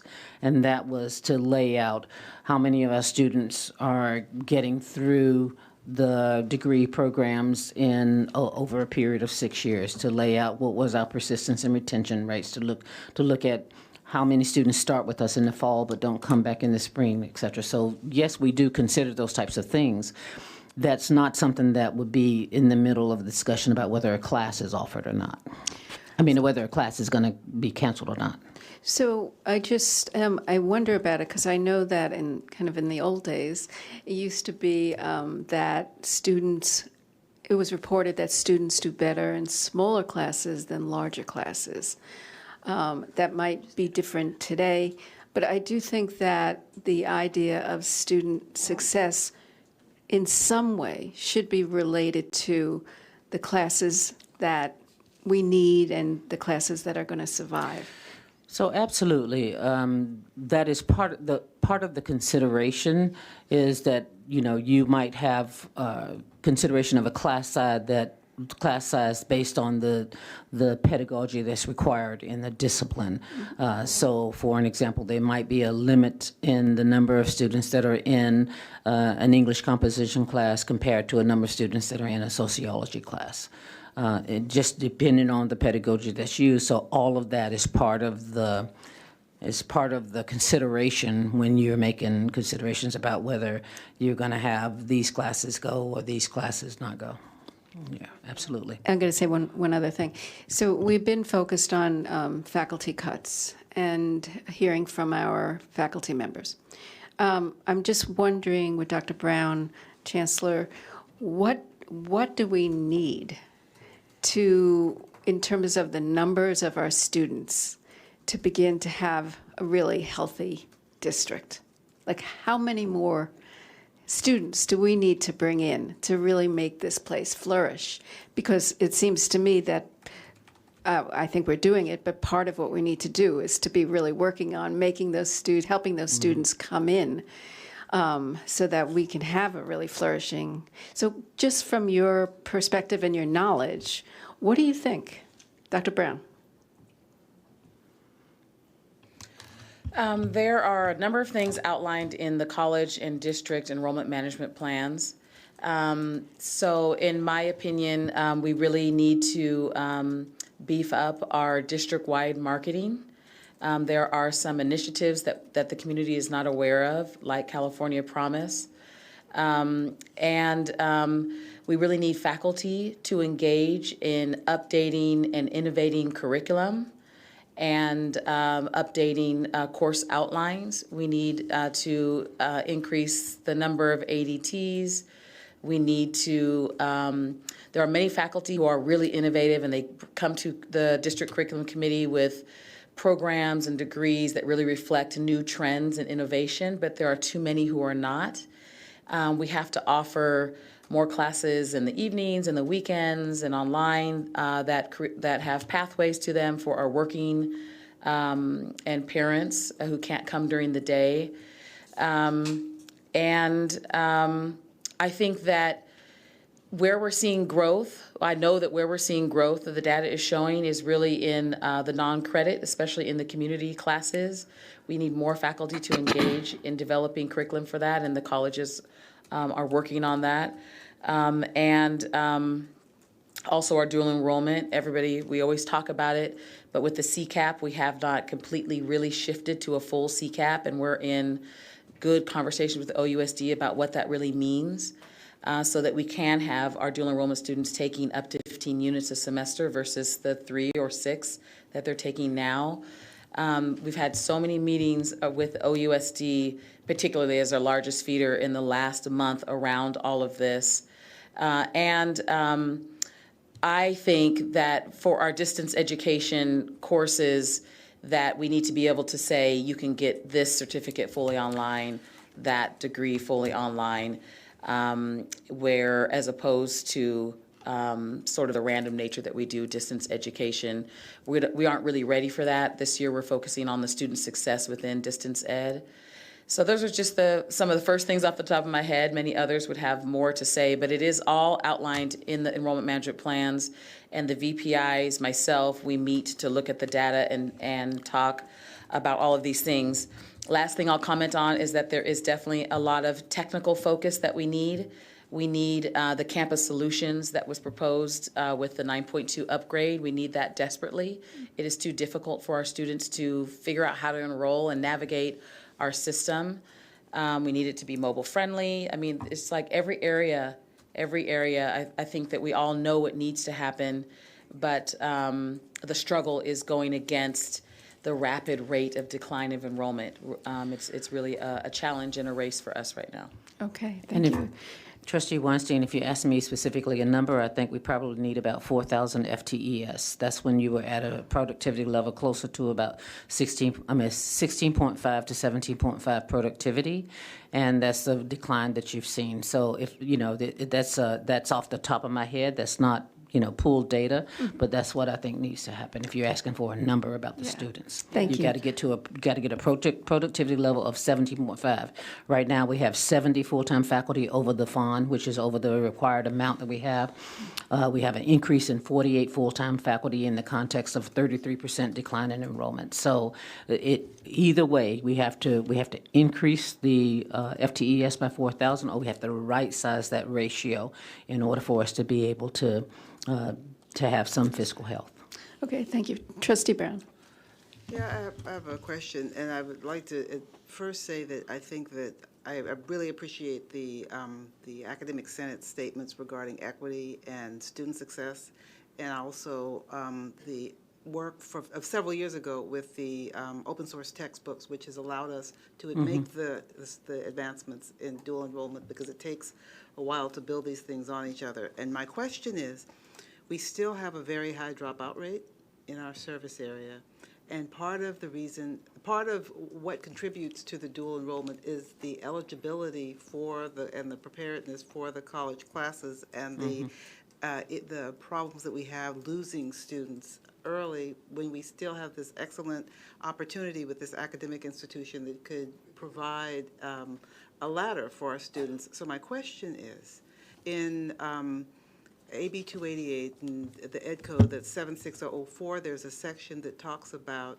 the coursework that helps address students that aren't at grade level.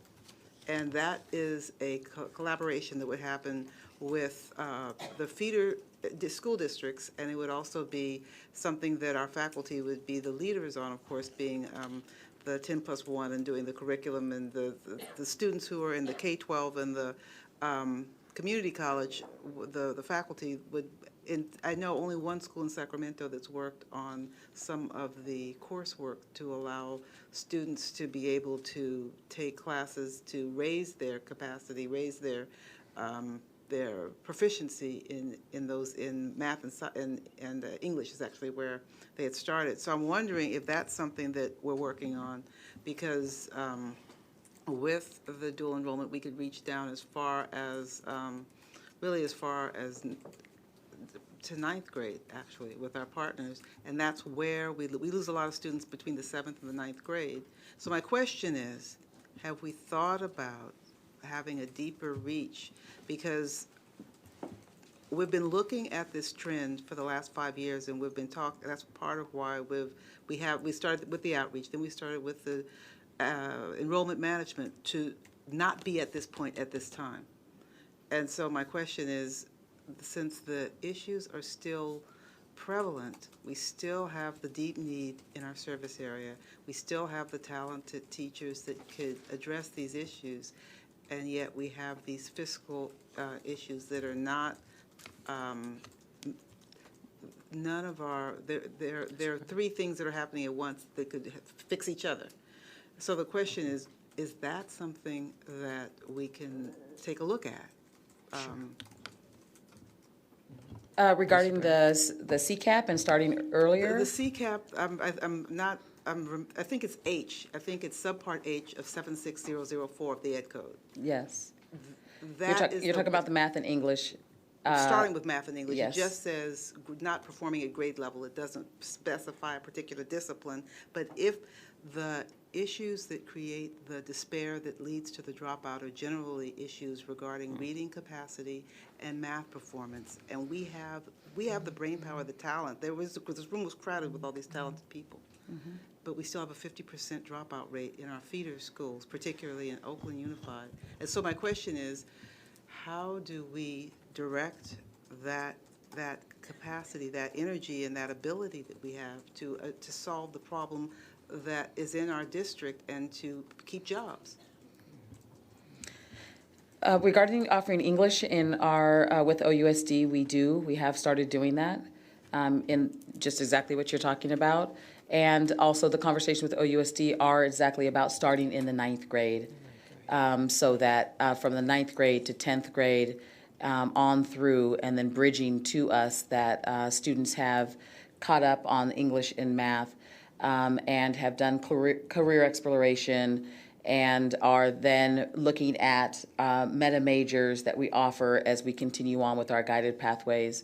The CCAP does focus on, as you know, underserved students, but also pathways. And so it is really a major shift for how we're doing dual enrollment, because we have not been focusing on pathways. There are some pathways within our dual enrollment, but it's not entirely approached in that way, and that's what the big shift is, and the conversations with OUSD have been about. So the grade level support, the students that are below grade level, so we're Yes. actually incorporating that into our dual enrollment Yes, program. yes. Great, thank you. Okay. And just so I understand, of course, productivity and efficiency is critically important in terms of just the financial stability of the district. But I know that even at my district, we've actually chased FTE. Yes. I can't hear you, Cindy. Oh, this would be a good idea. Sorry. So I guess the question that I have is, we are getting the apportionment, one part of the apportionment according to the number of students we have, That's right? correct. And so I guess there's a part of me that's thinking we're focusing on productivity, and that's important and critical for sure, because we want to be right-sizing and operating correctly and fiscally responsibly. But at the same time, we also need the students in order to get the apportionment funding. So help me reconcile, if we cancel sections, because we're focused on productivity, we also run the risk of actually not having students that could get us the apportionment that we need. So one of the things that we have to take into consideration as we look at the percentage of students that go from college to college in this district because of the close proximity. And one of the things that you'll see in some of this scheduling is the coordination that's happening between the 4 colleges. So that, yes, that does mean that some classes may be canceled in a certain place, but that's also some of that coordination in order to avoid some of that redundancy, so it doesn't mean that the resource is taken away from the student. This is something that colleges work with on a regular basis. When you cancel classes, you make sure students get placed in other classes. You find other opportunities. You rework their schedules with them. That's something that's regular. So it doesn't always mean that when you cancel a class, because they only had 8 students enrolled, it doesn't mean you lose those 8 students necessarily. Yeah. Thank you. Trustee Withrow. Thank you for the dialogue here. Obviously, getting our enrollment up is very key when we're in a people organization. But just to restate, the FCMAT and the accreditation people and CBT, all 3 have stated they have an organization that's 25% too large. Now, we can minimize that 25% by increasing enrollment, but we have to go through a structured downsize before, to stay alive, absolutely, to stay alive. Now, one of the things that I brought up a couple times before that doesn't seem to take, but I'm going to bring it back up again. The trustees on this board are public entities. We're a part of the civic leadership in our particular areas. And it seems to me that we ought to be able to sell not only just sell Peralta, but sell the community college concept.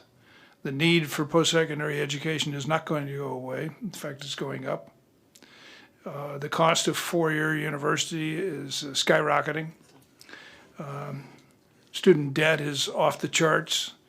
It's enough to give anybody a severe headache just to read the internet in terms of and interacting with people that finished with a bachelor's degree and $60,000 or $70,000 in debt.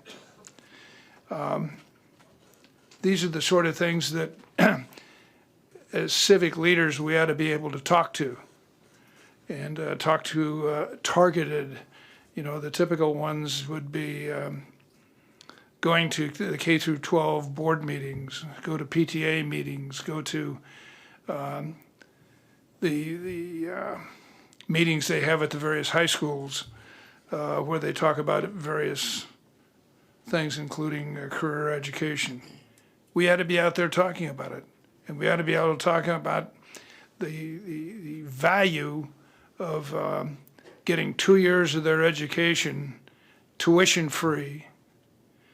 Not free, I don't like that term free, but tuition-free. That's not only that, all of the data that I have read and have been fed is that our students that transfer are more successful and better prepared than the students that took their lower division courses on the campus that they were at, including University of California, Berkeley, and UCLA. Something I've talked to some of the parents about in both Oakland and obviously Alameda. One key example in the 2019-2020 year, the acceptance rate, there were 11,000 new students at UCLA, roughly, okay? 4,400 were transfers from California community colleges.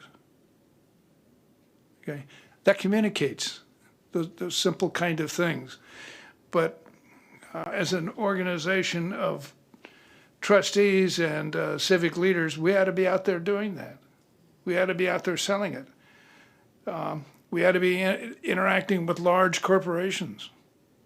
They know they have a problem because a lot of their staff, if they've been there for 10 or 20 years, are behind the power curve.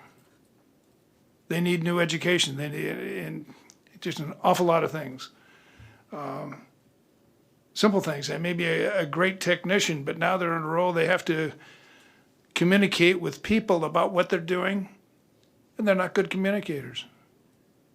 And this is something they can pick up in a community college. Have we tried surveys to determine the kind of enrollment increase that we could achieve if in fact we had classes on the weekend or classes at night? Have we tried surveys like that? Because there's it's a huge issue. We have an unemployment rate of 3.5%. I think it's less in California, but anyway, 3.5%. We have, they aren't going to school because they're working. If we had classes at night and classes on the weekend, they could achieve and maybe dovetail those with the online kind of education. And then sell that again to companies like banks. Banks bring in a huge number of young adults, okay? They top out at the end of 5 to 7 years because they don't have the education to go into a upper level. So anyway, question, have you done surveys?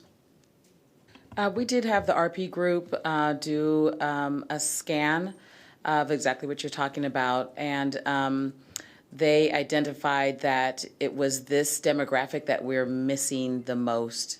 It's the working adults, the working adult professionals. I know the colleges also did their own individual data for their service areas. And again, it refers back to what we need in our curriculum as well, because if we aren't offering what it is that working parent or adult needs, then marketing to it isn't going to help. We have to be able to identify specifically what industry is looking for and what career aspirations working adults have and hit that demographic. And what the report showed was that the high school age is going to decrease over time in this community because of the gentrification and population shifts, and that we also then have to shift our curriculum. So, yeah.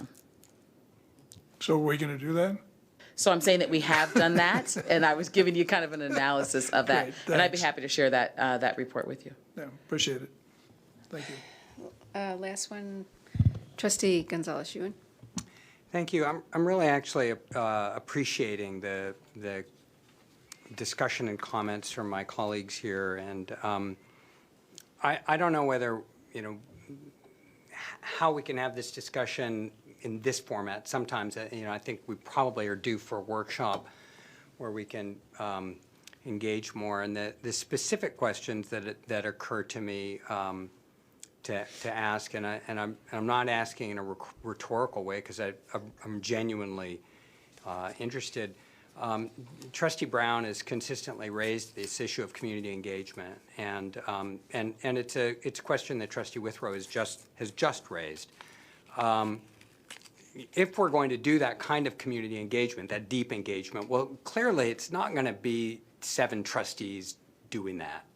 One that's really deep in the operational side of things, and we can do certain kinds of community outreach, absolutely, but the mass scale of that outreach is going to require staffing, and so really needs rethinking how do we pay for that? What is that actually going to look like? And so, Trustee Brown has consistently raised that, but I don't know that we've gotten responses from the administration that say, yes, here is our comprehensive plan that is going to do a better job than we're doing right now. And, and maybe it's just not possible, but I think that's the question that's consistently being raised. And, but I don't hear an answer. The other question that I really want to raise, just based on the comments, Trustee Withrow raised the question of downsizing the institution. And maybe that is the reality. I think sometimes people looked and said, we really don't need 4 colleges in this district. It's a politically explosive, really hard discussion, and maybe we're never going to get there. But here's the real question then. If, in fact, we are going to shrink by that much, what does that actually look like? And how do we balance off closing down or shutting down or downsizing or right-sizing the infrastructure, including the administrative infrastructure, if we're laying off faculty members and student services personnel by droves? How do we support that? We can't just continue to have an overly top-heavy. And so I think it's a genuine question that Trustee Withrow is asking, but it really is going to require deep, sort of hard discussion and in terms of well, what would that look like? And I don't know that this board has had that discussion or taken that proposition seriously. So I just want to say I appreciate the serious questions that are being raised here. I'd like to try to, at some point, engage in an intellectually rigorous and policy, rational policy discussion about what does that mean, and can we, as a board, engage the rest of the shared governance community along with the administration in those hard questions. And I think, Chancellor, you are the woman of the day who really, if you've landed in a place where that's going to be necessary. So thank you. And I sincerely thank my colleagues for raising the questions. Thank you. Thank you. Thank you, trustees. Yeah. Trustee Handy. I think one of the real issue that we have here is we have students that are enrolling, but how are we going to keep them? Yes, we can do all the advertising and all of that we want, but until we clean house and make it where every student feels like this is the place that they want to be and that they need to be and that they're succeeding in the classrooms, that's what's going to keep our students here. I mean, the money we had to give back to the state because of low enrollment, it seems like people are missing that point. If we have students and we hold on to students, we have money to educate students. If we continue to bleed students like we're bleeding students, we're going to continue to cut core sections. We're going to continue to have to lay people off. It's not something that we want to do. It would be different if we said students weren't enrolling. Students are enrolling, but they're ghosting us.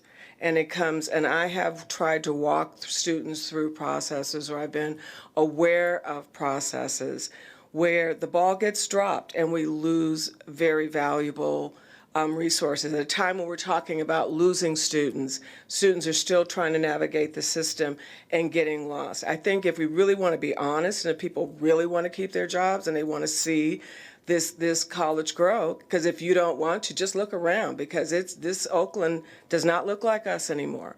I mean, there's not a spot that they're not building. And the people who lived here are having to live somewhere else. So if we don't get innovative, if we don't find ways to not only get our students and support our students, they're going to go somewhere else where they feel more welcomed. We just got a great bond, but instead of people are saying, oh, the campuses are horrible and all of this. That's why we got the infrastructure bond, so that we can improve our campuses. We have all these years of deferred maintenance where we had no money, and yet people are going and getting news reporters to walk through the campuses and show the bad parts, which is the reason why we tried to get the bond, and the same bond that a lot of people who are complaining about actually opposed in the newspapers and everywhere else. So let's get real here, folks. We really must start treating our students like they are the most important thing here, not the source of our salaries. The students are the hand that we fan with. We can't let any of them go, and we need to bring in even more. And when we get better, our students will really want to be with us.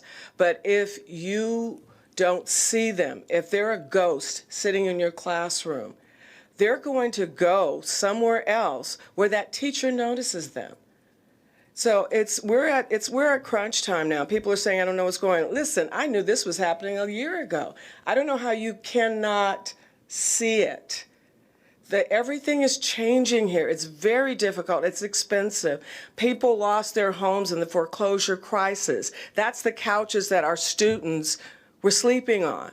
So they're not here too. So we can't just sit here, well, let's do more advertising. No, we have got to hold on to what we have, and we've got to bring in innovation. And I'm really excited. I've met many faculty members that are creating all types of opportunities, some that are going out and getting grants and getting funding so they can bring innovative things here that our students want to be engaged in. But the focus has really got to be students first. If you bring the students, everything else falls into place. If we continue to start with 35 students in a classroom and end up with 7 and then complain about why that course is being cut, then we're not getting it. Because all of those other students were opportunities for success. If we can't get the buildings that we've been waiting for a year in the Fruitvale, because some people said, oh, we don't need that. A building that would have brought up our FTES in 2 months because we've outgrown it. Those are the types of innovative things that we have to do. So I drive through my community, and the building we were supposed to have on International Boulevard and Fruitvale that some of my colleagues didn't believe that we needed to have, that building that guy held out for almost a year for us to make up a decision is now a coffee shop. A coffee shop where my constituents walk by. These are the non-credit courses that we have. They walk by that building. They can't buy coffee in that building. But we lost the opportunity to increase enrollment by creating a larger site in the Fruitvale. That was innovative. Dr. Burns worked so hard to get that to happen, but we just couldn't get any traction. So these are the types of things you should be angry about, because these are the type of things that prevent us from sending money back. So if you guys want to just keep arguing back and forth and who's right and who's what, none of us will be here. Well, this is not like we got a paid gig here anyway, but this is important for everyone, that we all work hard to bring the students in. And when we said that before, someone said, oh, well, maybe we should be, we'll have to look at paying extra time for faculty to recruit.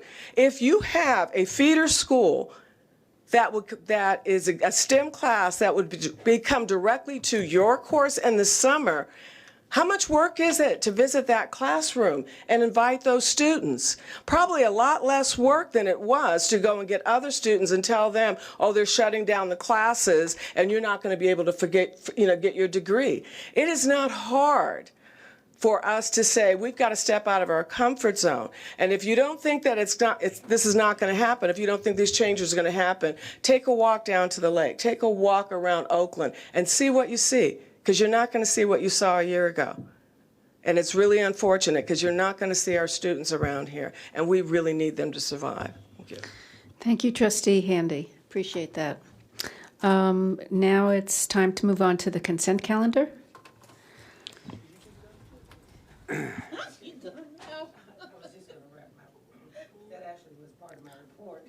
Oh, I'm sorry. If I can go down in the history of the longest Chancellor's report, I'm going to just wrap it up. Excuse me, because on the agenda, and by the trustees' request, you asked us to report on CBT and FitMat. So I'll just wrap this up and let you know one great thing that's happening with CBT, though you have some other things in front of you. One of the areas that I'm looking at is the executive turnover and staffing. And since my strategy of offering my firstborn doesn't work, I'm going to go with some other strategies. And one of the things I've been doing is trying to fortify the executive staff. And we had We're in the middle of the processes in order to fill the vacant positions, but we also held a district-wide management meeting, a management retreat with the goal of building team and identifying the values and the standards of excellence. I'm pleased to say that the team came together. It was a facilitated discussion. We identified some major issues or major values that we had, and we're crafting now the standards of excellence that we'll bring to you for information, just so that you can know that what this administration has said that we value as an administration are standards of excellence that we will commit to and live up to. They will be things that will be incorporated in our job descriptions and announcements, and they will be things that are incorporated in our evaluations of ourselves as well. And we're doing some initial work on what we call the 5 dysfunctions of a team. So I'm excited about some of that work that's going on. And we now will be holding district-wide meetings monthly. I understand from that initial meeting that it was the first time that the management team from the district had met at one time. So with that inaugural meeting, we established our standards of excellence that are being, kind of crafted right now. And then we'll go on to have monthly meetings so that we can kind of have a coordinated leadership strategy across the district. And then finally, I'll say, if I can just say that we did turn in the 5-year plan to the ACCJC. And one of the things that I told you was that they shared with me that if we can get half of the recommendations taken care of, that we would be viewed very positively by the commission. Excuse me, I'm pleased to let you know that of the analysis standards, there were 90 that we did not meet. And when I got here in October, we had completed 6 of them.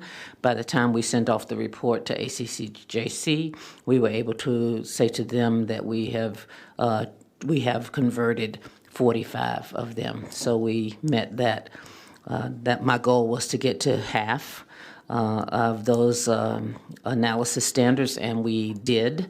It means that we have a lot more work to do, but if we were to have a FITMAC analysis now, our score would be significantly different. There's a lot of work to do. There's a lot that we haven't completed, and that I'm looking forward to a CBO to help me make that happen. Okay, thank you. That's the end of my report.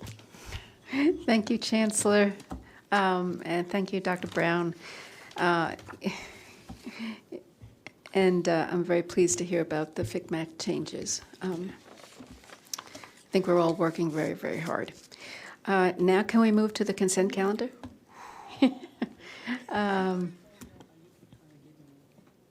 Madam President, Yes. I'd like to move the entire consent calendar for board matters, academic affairs, facilities, finance, and human resources and public information, except for the items that have been moved to action, 6.3, 6.7, 5.4, and 7.2. Do we have a second? Second. Is there discussion?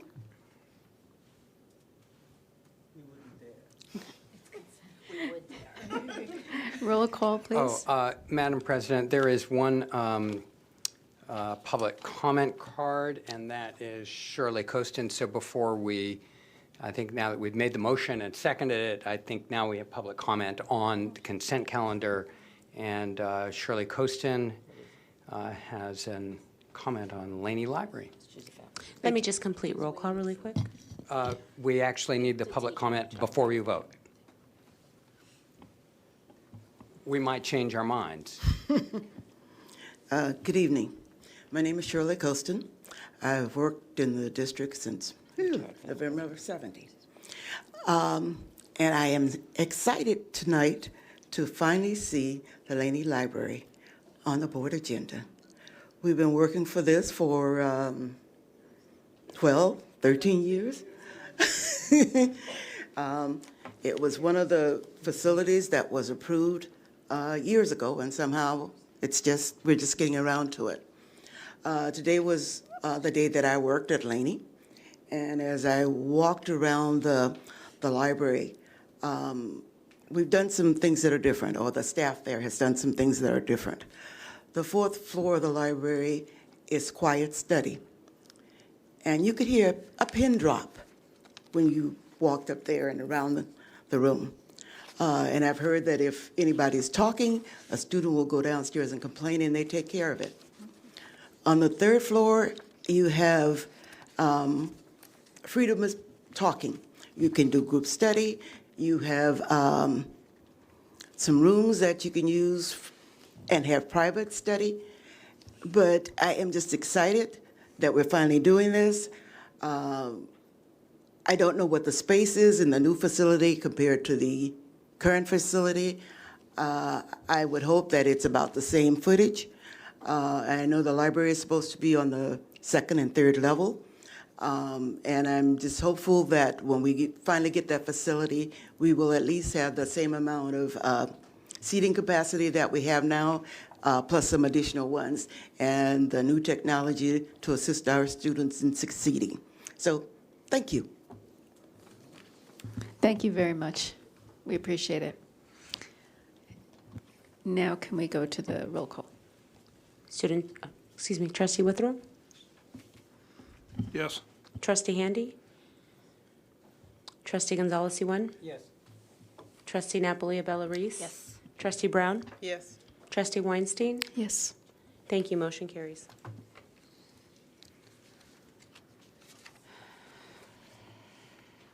Now we move to action item 6.3. I pulled I'm sorry. 5.4. I'm sorry, let's go to 5.4 first.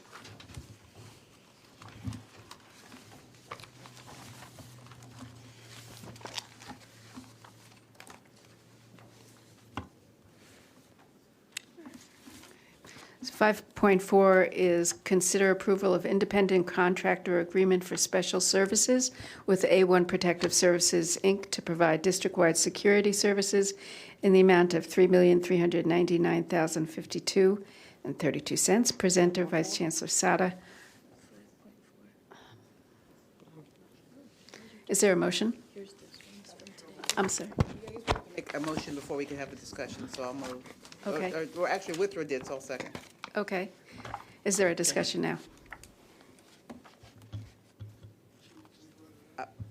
You brought it up. I'm just going to say, I understand that we do have to have the supplement, that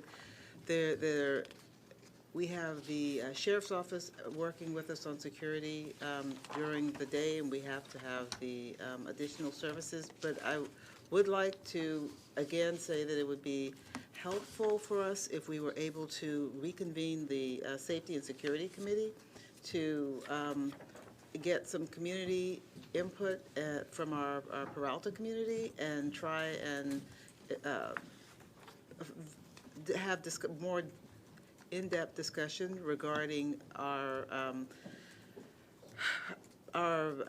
contracting and expenditures in this way, and more analysis, because these are large amounts, and we continue to have discussions at the contract approval time, and these take more involvement, more review, and I don't feel the sense of thoroughness as a member of the board being able to just review this when it's on the agenda, which was the purpose of the committees in the Safety and Security Committee in the first instance. Yeah. Okay. So more, I should say, I'm asking again for the board to consider the committees that we had in 2018. Trustee Weinstein, can I have VC Sata provide a response for you? Mm-hmm. Yes, thank you, Chancellor. So, yes, Trustee Brown, we'd be happy to present more information to you. And in fact, in my previous meeting, I believe that I suggested that we would present a survey that was done by my predecessor from 2017, which does have quite a bit of good data about the overall security apparatus that we use. And I also want to point out in this particular contract, we have pull-out points, and those are specifically designed to give all of us some optionality. This contract will go for 8 months through the end of, well, actually, at this point, it'll be January 1st through June 30th. We have the opportunity to terminate it at that point, and then we have the second year and the third year options. So you are approving the full amount, but if for any reason we decide to change courses of our overall security plan, or if we are not satisfied with the work of this vendor, we have preserved some options here for you. I just want to make sure that it's clear that I very much appreciate the work of staff and am not in any way questioning whether or not a thorough job has been done, whether or not the process is right. And it's really not something that's even on the operational side. It's really a governance issue. And it's really Could you pull your microphone closer, please? Thank you. It's really a governance issue. It's an appeal to my colleagues to allow the community dialogue through the committees. And that is something that we did in 2018. My colleague, Trustee Weinstein, and Trustee Withrow were on those safety and security committees and came up with some really good feedback. We also had representatives from the sheriff's office that participated, and I believe even the fire department. And I think it's a healthy dialogue and a healthy review of the Peralta's needs and Peralta's operations, Peralta's contracting processes that happen when you are able to bring in members of your community and have smaller set conversations, less formal conversations than our regular board meetings regarding such huge topics. So again, thank you very much, VC Sada. I know that you've been really working hard on this. I think it would be a great opportunity for us to dialogue more with our sheriff's office, the team that we have there, and be able to bring our students in and have a conversation about their campuses. So this is really an appeal to my colleagues, again, to have committees that allow us to bring our community into the discussion of these issues. Thank you, Trustee Brown, for bringing it up again. I think you raise a really good point that we need to discuss and bring forward. Trustee Gonzalez-Ewan. Thank you. And I'd like to second Trustee Brown's, the thrust of Trustee Brown's comments. But I'd also like to then ask on the operational side.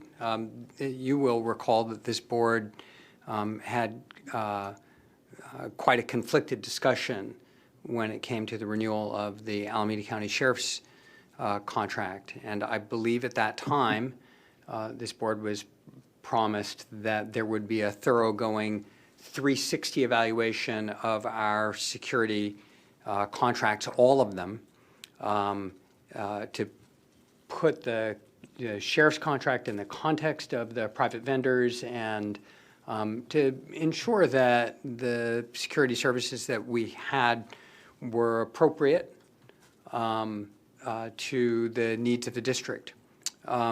So, Chancellor, the question that I have is, where are we in that process, and when might the board expect a timely report so that long before the next contract is coming up, this board could actually be better informed and ready to make a decision on the next contract?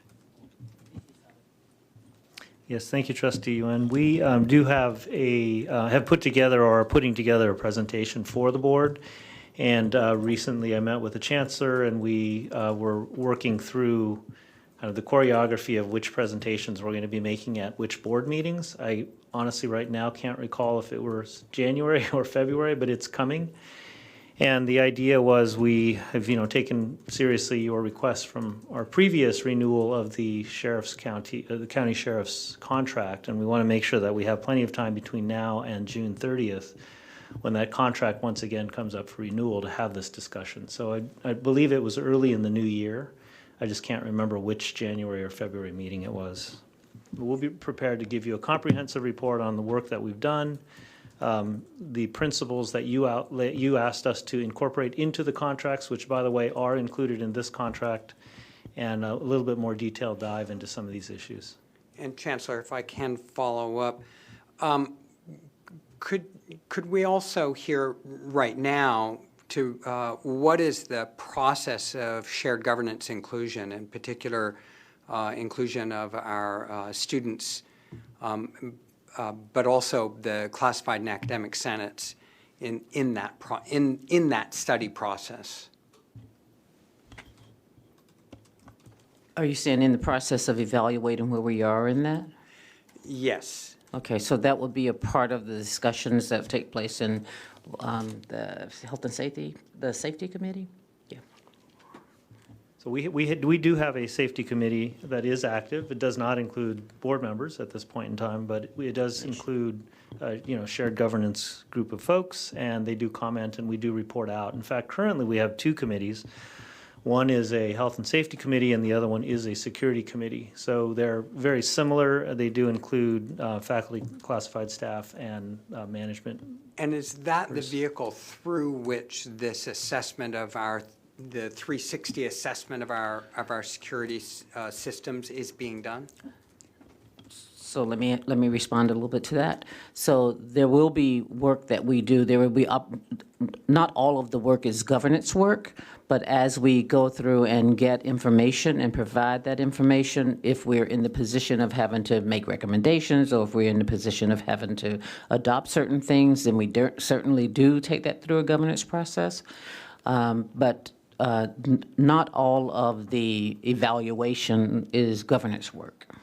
I understand that not all evaluation is the governance work. I'm raising it now because it would be a shame if we come in June and what we get is purely 100% an administrative report where the shared governance elements in the district have basically been given a report after the process and asked, here, now what do you think? As opposed to the upfront engagement of our full community in the evaluation. It's really the full community that has the hands-on experience of policing in the district. And, and I'm seeing Trustee Brown raise a hand. It's, so, this is why I'm raising it now. I'm trying to understand what does that process look like? If I am, if you're asking me, are we going to make sure that we have input from the community, from the college constituents as we do this work, then we will. But that is not necessarily a governance process. So when we do that assessment, like we might, for an example, governance process might include having some feedback and some input on how we design that assessment, how we do that evaluation. That is so that we can make good decisions around that, but it's not governance.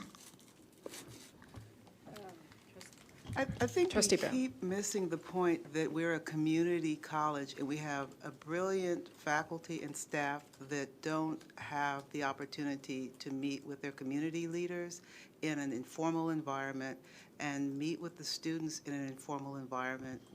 That is the benefit. That's why you have trustees. You have trustees to represent the geographic district, the geographic service area. The trustees are involved in community grassroots organizations, not only involved in the internal discussions that we have. And part of the way that more people get to know what wonderful faculty and staff we have is to be able to meet with the business leaders in this informal environment. So I don't want my words to be misconstrued to think that it is an issue that is internal to Peralta or that I'm talking about having an inside the ivory tower conversation. That's not who we are. We're a community college. We're the home of the Black Panthers. We are Peralta Community College District, and it's this service district that we should be interacting with. We just had a bunch of new people introduced to us who were born and raised in Oakland, who were part of our security team. Those people need to be able to interact with the in an informal setting with the people who are in our service area and have conversations with the fire chief and with our security personnel and with our students who are student leaders or who are students who are just concerned, and with our industry leaders and our local business leaders. That is a community. That's a community college. That's how we get the Peralta personality, the Peralta profile known within our community. That's what I'm advocating for. So I want to make sure that the words that I'm using are completely understood. Our full community is the geographic area that we serve. It is not internal to Peralta. We have those systems. These are open meetings to everyone.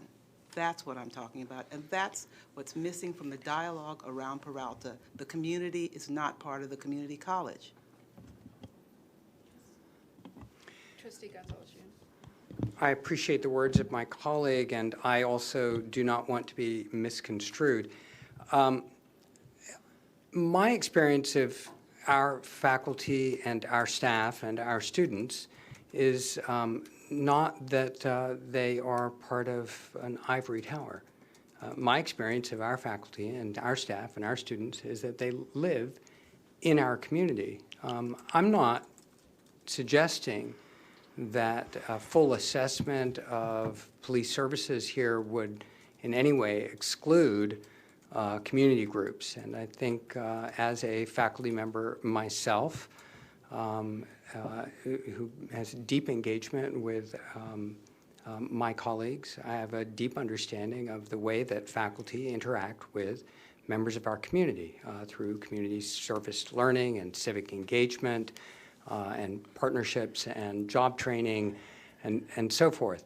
But I don't think this needs to be an adversarial conversation. The principal issue that I am raising is that I think that if in June, when this report comes back to the board, it is an administrative-centric report that has not fully engaged all members of our community, however various members of the board and the shared governance processes, et cetera, define that, I think members of this board will not feel as though it is a representative report.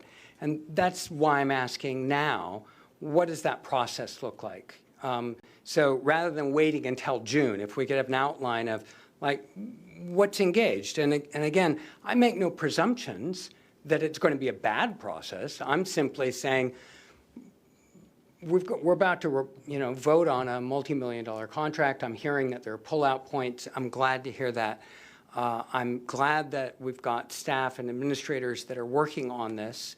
And heads up, as this comes back around, let's not be put in the shotgun situation that we were in last year, in this past year, when it was like, no, the administration had not responded to the board's desire for a fuller process. And it led to a real mess. So let's not do that. That's all I'm suggesting. Thank you very much. Okay, thank you. So in terms of 5.4, do we have a motion? Move approval. Okay. Oh, moved in second. Okay, vote. Trustee Withrow? Yes. Trustee Handy? Yes. Trustee Gonzalez-Yuan? Yes. Trustee Napoli-Abella Reese? Yes. Trustee Brown? Yes. Trustee Weinstein? Yes. Thank you. Motion carries. Okay, now we're moving to action item 6.3.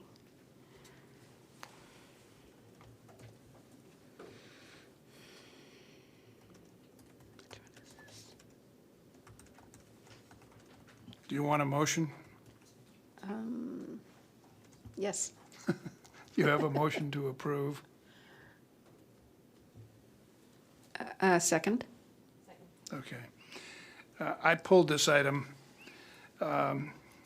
because for 15 years, I've been voting for this shift of assets that shows up on virtually every board meeting we've had. For this board meeting, we have 41 pages with an average of about 25 shifts per page, meaning there's over 1,000 shifts of money. And I have no idea what I'm voting on. None. And I haven't 15 years I've been voting on it as a good scout, whatever.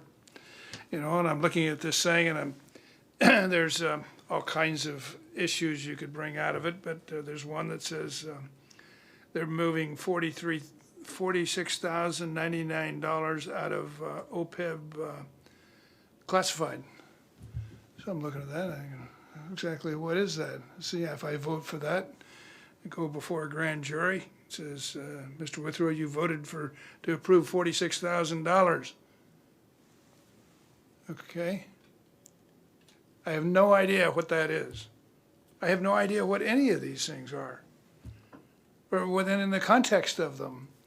They seem to be moving, take money from this little account to cover volleyball team supplies.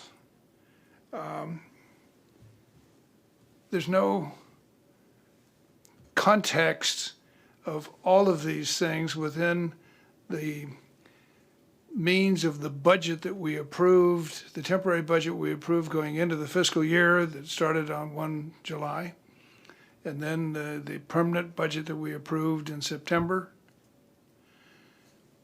We have no idea of what these shifts have done to that budget and where we stand. It's, to me,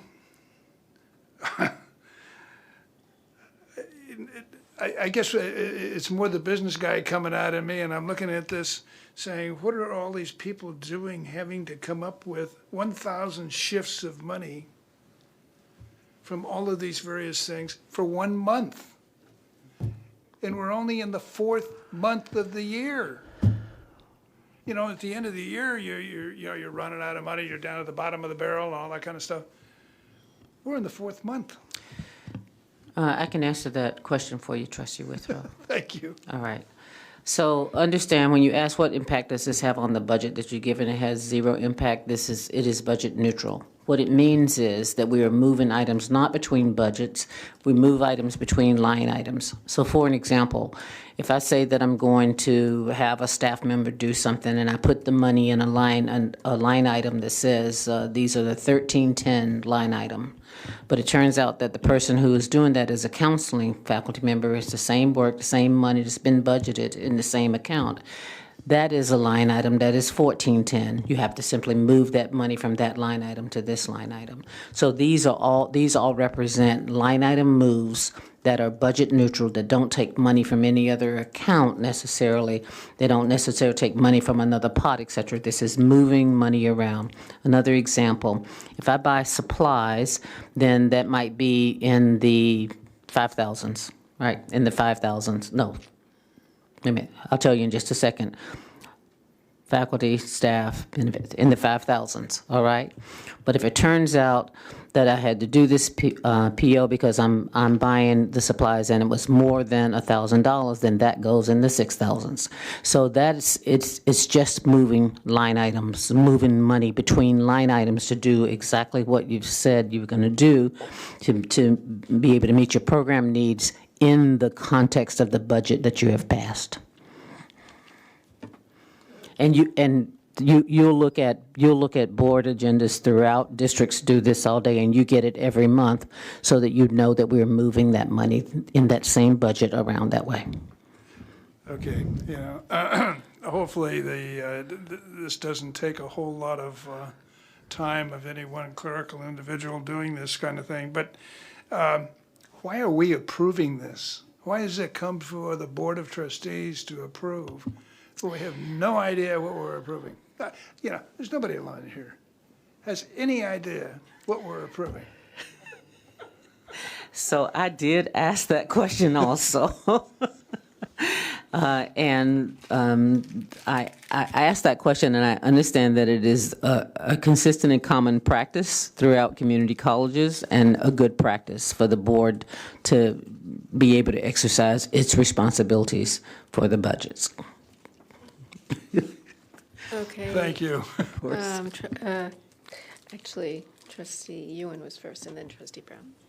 Thank you. Trustee Withrow's actually raising an interesting question. And the question, I think, is, well, if we don't know what we're doing on this item, why, in fact, are we doing it? And maybe, I guess I would ask the question, is there a threshold amount that rises to the level of significance where it's like, yeah, that one should be pulled out and explained? Or is this so routine, so common across all districts? It's like, no, that's just not a business practice that anybody does. But I think it is, maybe there is some threshold. Maybe there is some level upon which you say, that is significant enough that it, by policy, should be pulled out and an explanation should be given. Or this is a category transfer. This is a transfer of money from a particular kind of fund to another kind of fund that is so unusual that it really merits some explanation and merits more explicit affirmative approval by the board that oversees the, that has exercised the fiduciary responsibility. And so is there some standard that governs this particular kind of function? So an amendment to a budget we would bring to the board for an overall amendment to a budget. But I'm going to ask our fiscal monitor to step up and perhaps make some comments that might add some clarity. I'm stepping out of my monitor role. Just I feel sorry you don't have a CBO. You don't have a vice chancellor. The Ed Code requires, Title V requires, and the Budget and Accounting Manual, the BAM, don't you love that, the BAM? It requires the board approve only budget transfers between major object codes and between funds. So the 1,000, if it starts with a 1, you can see all the big budget streams, but if an object is what you buy, if the object code, the first digit's a major object. So if it starts with a 1, if it's a 1,000, it's an academic salary. Now, it can be a 1111, that means a regular contract faculty member, or 1315, which is an hourly faculty member. The district has the authority to move money in that 1,000s all day long. But if it's going to move money from the 1,000s to the 2,000s, which is classified, or vice versa, then that has to come to the board. Now, it can come to the board after the fact as a ratification. Now, some districts do it at the end of the year, by the way, but at some point between the beginning of the year and the end of the year, the board has to approve any budget changes between major objects or between funds. If you took it from the unrestricted general fund, Fund 10, into, say, the capital construction fund, or vice versa, where'd Lee go? That requires board action.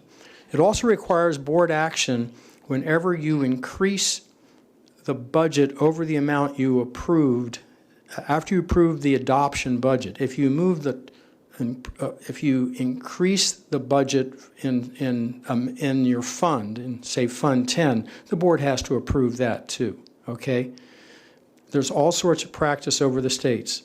I'm going to guess in this district at some point, the board wanted to see all the little transfers, and that's why that thing came up.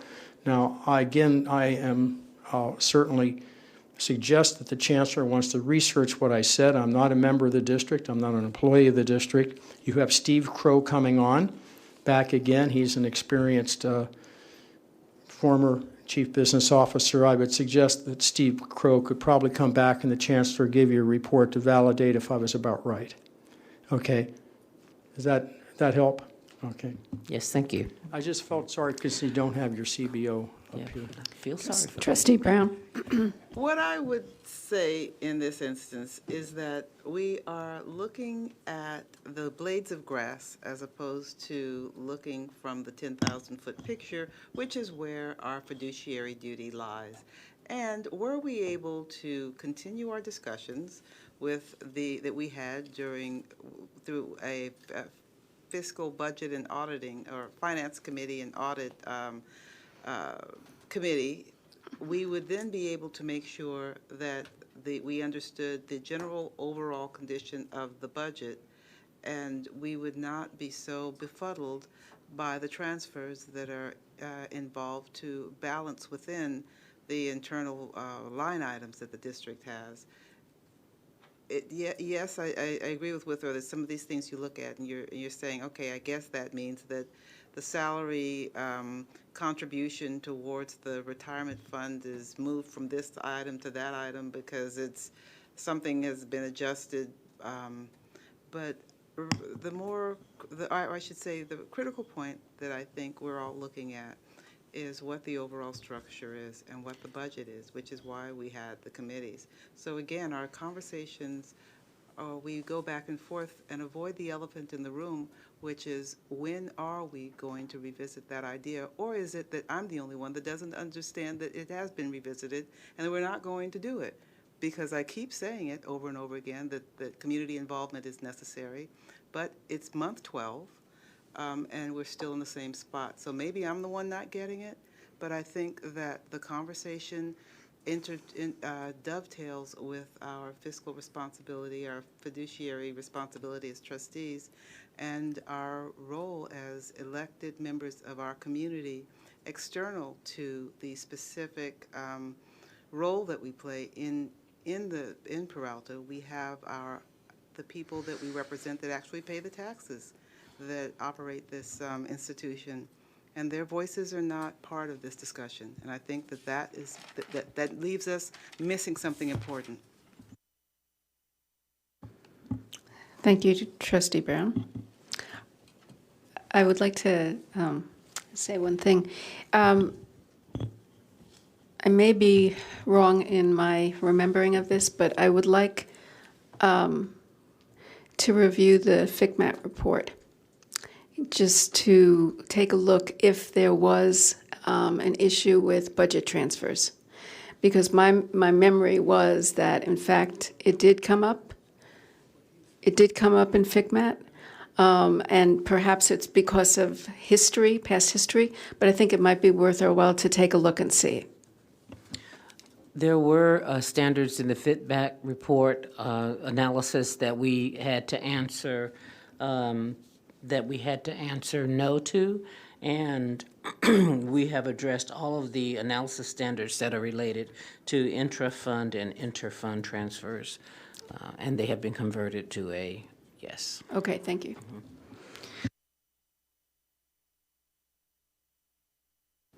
Yes.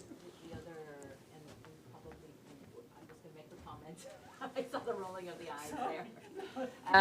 The FCMAT report did say that the budget transfers are not performed regularly, which means the budgets are not updated. So it's quite possible that we are now on our way there. Okay, thank you. And Trustee Brown, you are being heard, and I don't think there's a negative response, but I do think we need to find a way to actually make that happen. Thank you. You're welcome. Trustee Weinstein. Okay, this has been moved. Is there a vote? Trustee Withrow? Yes. Trustee Handy? Trustee Gonzalez-Yuen? Yes.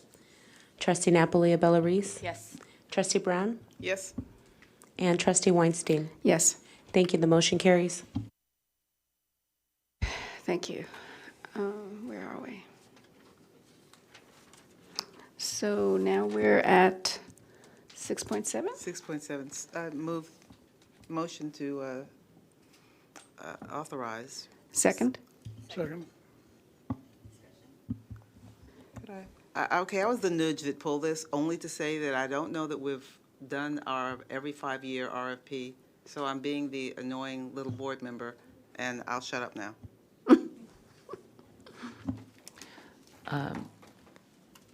Although we haven't kept anybody in the VC of Finance position long enough to stop. If your question is, are we prepared to go, we are preparing to go with. Yeah. It's late. I cannot be held responsible for the filter after 9 o'clock. Okay. If your question is, because we used the same firm for a long period of time, are we supposed to change that? We are changing the firm next year. We will engage in the process, and the existing firm and representative Brandon has already met with me and had a conversation with me about them stepping away, but being available as a resource in the transition. Thank you, Chancellor, especially since we haven't kept the Chancellor long enough to do the RFP. Okay. One more comment. One more. Go ahead. Karen. Mm-hmm. Trustee Reese. One other comment that I have is that the FICMET report actually did call out that the audit report is due on the 31st of the year to the Chancellor's office, and that it needed to be submitted to the board. This is our last meeting for the year, which means that once again, per the FICMET report, we are not going to get it until after either the submission or after the deadline is passed. Yes, and one of the things I did was I did two things. First of all, I checked on the availability of the report to meet this deadline, and the audit is just being completed. So we don't have a report to give to you because the audit has not been completed, but it will be completed. I think that they finished it. The visit was finished up on Friday, so that has to be provided to us. And then the second thing I did was I checked with another CBO from another district to find out, okay, what are the implications if we don't meet that timeline? And so she said, well, that's common because of the timing of the audits. So some districts are in that position. So it's not I said, how big of a deal is this? She said, it's important, but it's not a big deal in terms of it being rare and unique to Peralta. I would like to just say a word about that. I'm wondering when we get our new audit company firm. Start earlier? Yes, can we start earlier? You have no idea how bad I want all these answers to be yes. Okay, all right, thank you. Can I make a comment? I'm sorry, Trustee. No, just Withrow. a brief one. The external auditor legally works for the board, okay? And we, over the past few years, when we got away from the committees, we spent about 15 minutes on this audit. I would suggest and recommend that we have a workshop that focuses on the audit, where the auditors can come in and describe exactly what's going on so that we don't hear about it from a ACCJC kind of report or any one of a number of things, and make it so that it makes it come alive. These reports are very extensive. They cover a lot of areas, but they're also exceedingly important. So, and I concur, by the way, I have a lot of respect for this particular firm, and I can see where they would offer to go in, but I'm a believer in mark to the market every 5 years. So. Okay, thank you. Trustee Withrow? Trustee Handy? Trustee Gonzalez-Suen? Yes. Trustee Napoli-Abella-Reese? Yes. Trustee Brown? Yes. Trustee Weinstein? Yes. Thank you. Motion carries. Okay. Next is 7.2. Do I have a motion? So moved. Second. Discussion? I move 7.2 to action, and what I'd like to do is make a motion to separate one position from the cluster of positions and vote all the other ones separately from one. Okay, we don't know what you just said. 7.2. What I'd like to do, there are I think about 12 different positions that are in 7.2. 7.2. Oh, I'm sorry. The Vice Chancellor of Human Resources. I'd like to take that one separately from all of the other 11 that are on here in the different categories. Do we have a second? I'll second it. Discussion?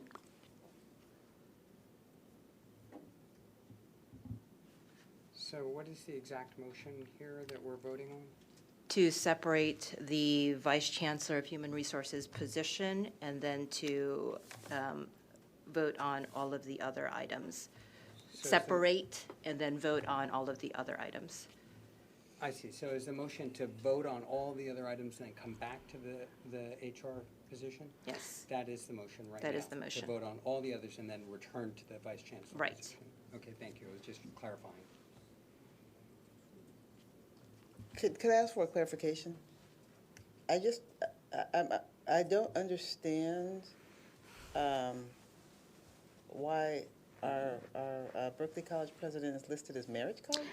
Oh, that was the. That was a mistake. Amendment at the Oh, beginning. that was, okay, Right. okay, so Meredith missed it, never mind. And then there was also one other modification too. Natalie Alderman, I believe. That was it, okay. Was also the other modification. So with those two modifications, Okay. pushing everybody else forward, and then voting on the Vice Chancellor of Human Resources separately.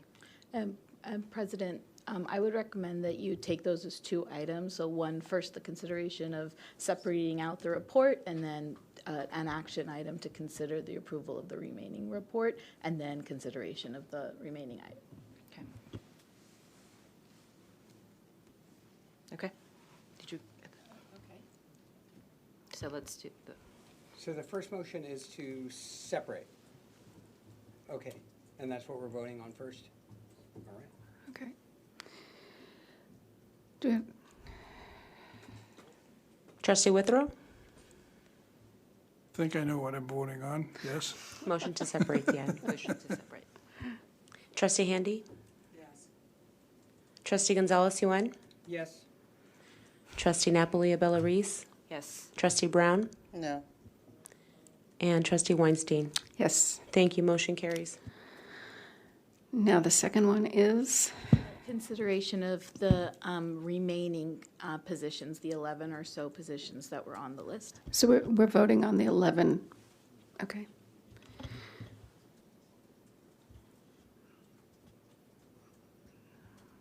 Move approval of that item? Second. Trustee Withrow? Yes. Trustee Handy? I'm sorry, where are we? All the rest of them. The remaining 11 positions, voting on that. We're on 7-2. 7-2. No, I'm sorry. There are some positions that I don't want to support. Oh, do you want to separate those? What did she say? She said there's some positions she doesn't. It's a good question. I'll do a friendly amendment. Do you want a friendly amendment? Friendly amendment? Can we do a friendly amendment? I'm sorry, I was just looking at this, somehow this. We can't hear her. Your mic. No, I'm just going to abstain from this vote.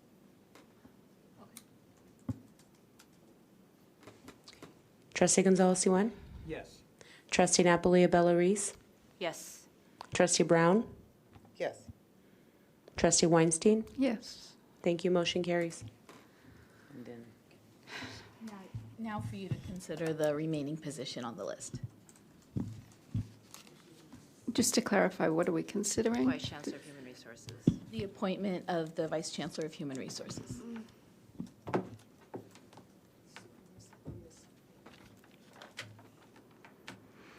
Okay. We're waiting for here.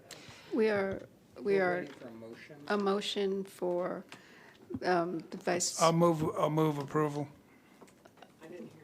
For the Vice Vice Chancellor. Chancellor of Human Resources. Second.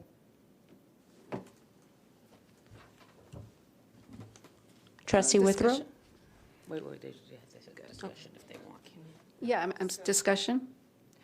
So the question. Yeah, it's been moved in second. It's been moved in second, yeah. You good? Right. Yeah. By moving it, I'm obligated to vote in favor of it. No, you're not. Okay, I'm a So little now bit. is the discussion. Okay. It wasn't me, I didn't do it. The question that I have is regarding the hiring process in terms of the actual post was in May, I believe, and then the hiring happened right around July. I guess, just if you could give me a sense of the hiring process, how that all worked out. So when I joined the district, the hiring process was in place already. So it had been announced. The candidates submitted. The committees did their paper screening. They had the first level of interviews. The second level of interviews didn't occur until I got here. And before I arrived, the interim chancellor indicated that she was going to finalize that. I asked her if she would hold off and allow me to interview the candidates. So I reviewed the packets, looked at the information from the first level, and then I held interviews at the second level. After I held interviews, I checked the references, and then I am making a recommendation to you if this is who I believe I would like to have on my team here to serve as the Vice Chancellor of Human Resources. This candidate emerged as the candidate going through each level of the process, withstood the scrutiny of each level of the process, and emerged as my best candidate that I would like to have appointed to serve as the Vice Chancellor of Human Resources in my administration. And were there several candidates that were followed through or put through or recommended from the moment that the screening, that the hiring committee had actually interviewed and forward or recommended candidates? There were multiple candidates that applied and that were interviewed. And then as they went through the process, the numbers changed because of the process. Because of the length of the process? No, it's just that you paper screen, lots of people applied, and you paper screen, you have fewer, and then you interview and you forward finalists. And then the finalists, you select one. Okay. And for me, the question that arose in my mind was that the position closed May 20, and we haven't acted upon it until now. So wondering whether there were candidates that dropped out because of that particular duration was the question in my mind. It is likely. It is likely. I can tell you that it is likely that you lost candidates because of the length of time, but I can tell you that this candidate that I have selected is somebody that I select that I believe is the best candidate for this position.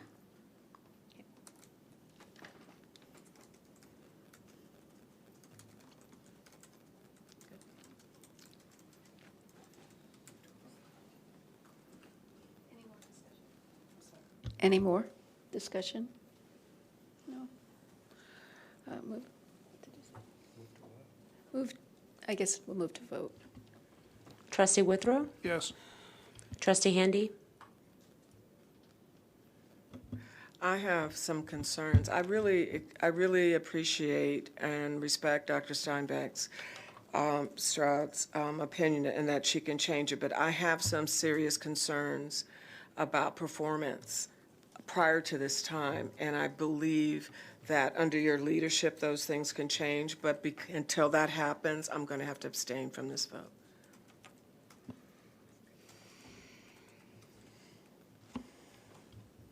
Trustee Gonzalez-Yuan? No. Trustee Napoli-Abella Reese? No. Trustee Brown? Yes. Trustee Weinstein? With much regret, no.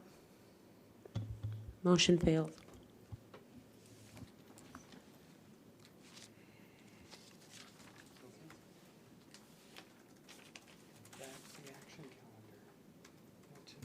So I think it's the readout now. I think we're done with our action items.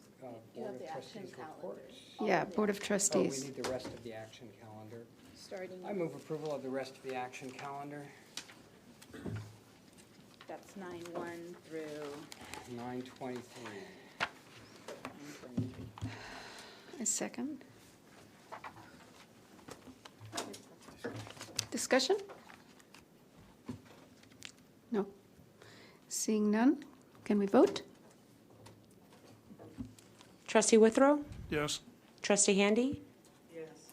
Trustee Gonzalez-Yuan? Yes. Trustee Napoli-Abella Reese? Yes. Trustee Brown? Okay. Just one question. Sorry. We are voting on a member of the Parcel Tax Committee, and it's unclear as to whether or not there's residency within the service area. There's a form saying yes, and I do not need to see an address, but it's blank. Is there a confirmation from the staff that the residencies have been checked for Monica. the members for compliance with the legal requirements? That's really the 7-Eleven compliance question. Did we just check? I'll check to see. Which one is We that? good? Do we know?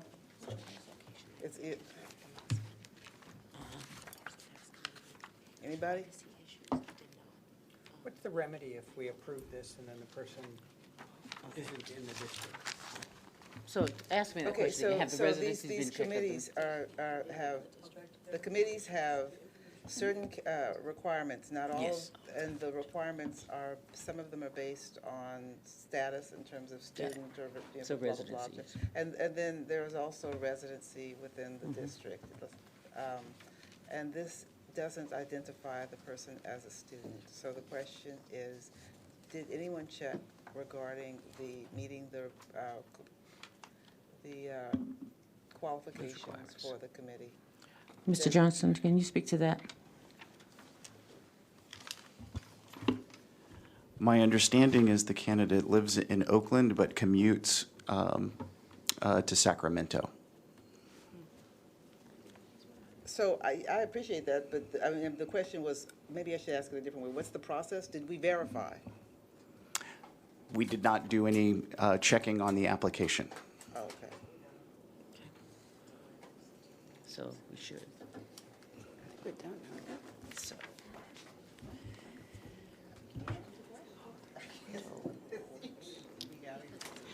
Mr. Johnson, are you saying that you have the information on the application, but you haven't, we took the application at face value? Correct. Yeah, so it's not that we don't have that information, it's just that that's what they attested to on the application. Okay. We're in the middle of a vote. Yes? Okay. Trustee Napoli Abella Reese. Trustee Gonzalez Yuen, did I get you? If I haven't voted, I'll vote again. Go. Yes. Thank you. Trustee Yes. Weinstein? Yes.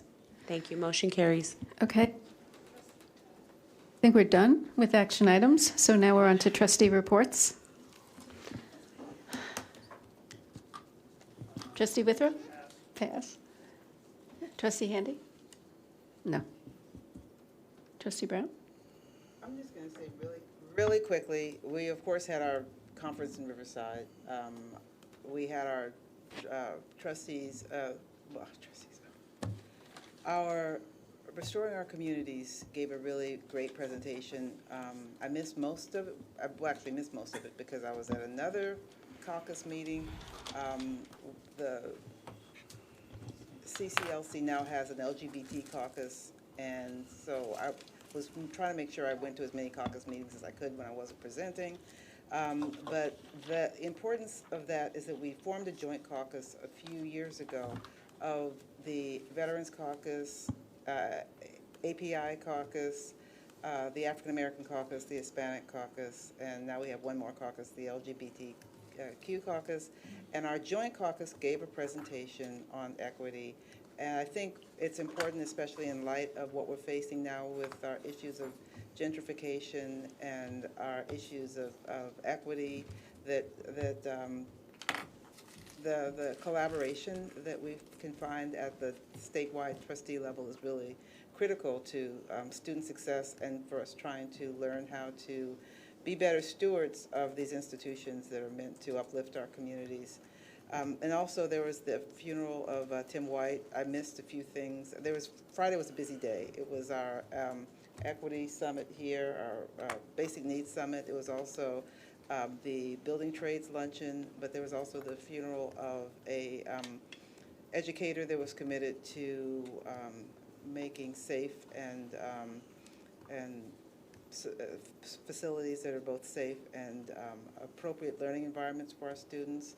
And I think we're closing the meeting in his memory, but I just wanted to point out that that was also on Friday the 6th. And Oakland has lost another warrior in the effort for public education.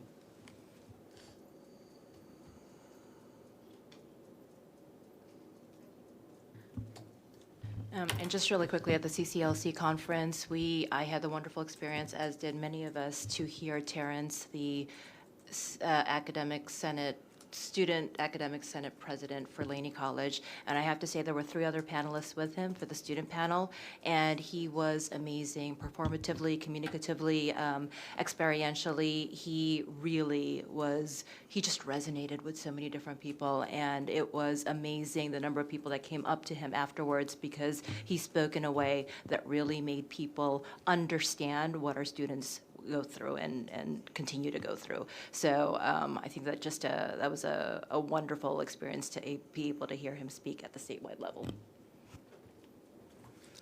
Trustee Gonzalez-Yuen. I think a number of you know that I'm a faculty member down at the Foothill De Anza District, and one of the most exciting board developments that I've seen there in years is that the Board of Trustees about 3 weeks ago approved a parcel tax and a bond measure to go to the voters that includes emergency housing services and mental health services in the parcel tax, and includes up to $200 million for affordable housing for faculty, staff, and students, which could potentially be matched with county bond money and so forth. That district is going to be going to the voters in March, and we'll see how they do. But if in fact they're successful, I think it provides a different financing model for how, in fact, we can deal with this housing crisis, both on the emergency services side, but also on the more semi-permanent side of providing housing. So let's keep an eye on that race and see how it goes. And I was going to read from the phone book for the next 15 or so minutes, but I think I'll pass. Thank you. I want to just mention that I attended which I didn't even know this existed, the California Undocumented Higher Education Coalition meeting, which is a number of colleges but also nonprofits. And we had a really good presentation by UC Berkeley law professor about the Supreme Court and what the decision, when the decision is made about the undocumented student, what that's going to mean to all of us. So I really found that interesting, and again, was very honored to go to the Puente evening and meet some of the mentors who are in that program, as well as some of the families. So I appreciated that. Thank you. Rita, the announcements. Let's see. The next regular board meeting will be held on January 7th in the district boardroom. I can hardly wait. The board wishes Trustee Meredith Brown a very happy birthday on Monday. I don't know. That's what it says. What's the day? No? What's the birthday? The 26th. Okay. Not this Monday, but on the 26th. But you, if any presents, will be glad. All right. The board wishes our students good luck on their final exams, and faculty and staff good luck on grading all that stuff. The board wishes the community a happy and safe Christmas, Hanukkah, Kwanzaa holidays, Happy New Year 2020, and the district offices are going to be shut down from the 24th to the 1st. I hope everybody gets a great break. Thank you for everyone who worked really tirelessly in 2019. This was a tough year for a lot of us, and the board is really grateful for your work. Board expresses its condolences to the friends and family of Harry Overstreet and Tim White. And I'm going to take a point of personal privilege. President Tomaning, this is your last meeting with us, and you and I have been friends for something like 20-something years. We team taught when we were younger, young faculty members, and we wish you good luck, and thank you so much for your service to this district. You're an extraordinary leader, and they just don't know how damn lucky they are. We know how sad we are, though, so thank you. Madam President, that concludes any announcements I have this evening. Thank you. Meeting is done. Okay. Over. Okay. Yes, I've got all this out.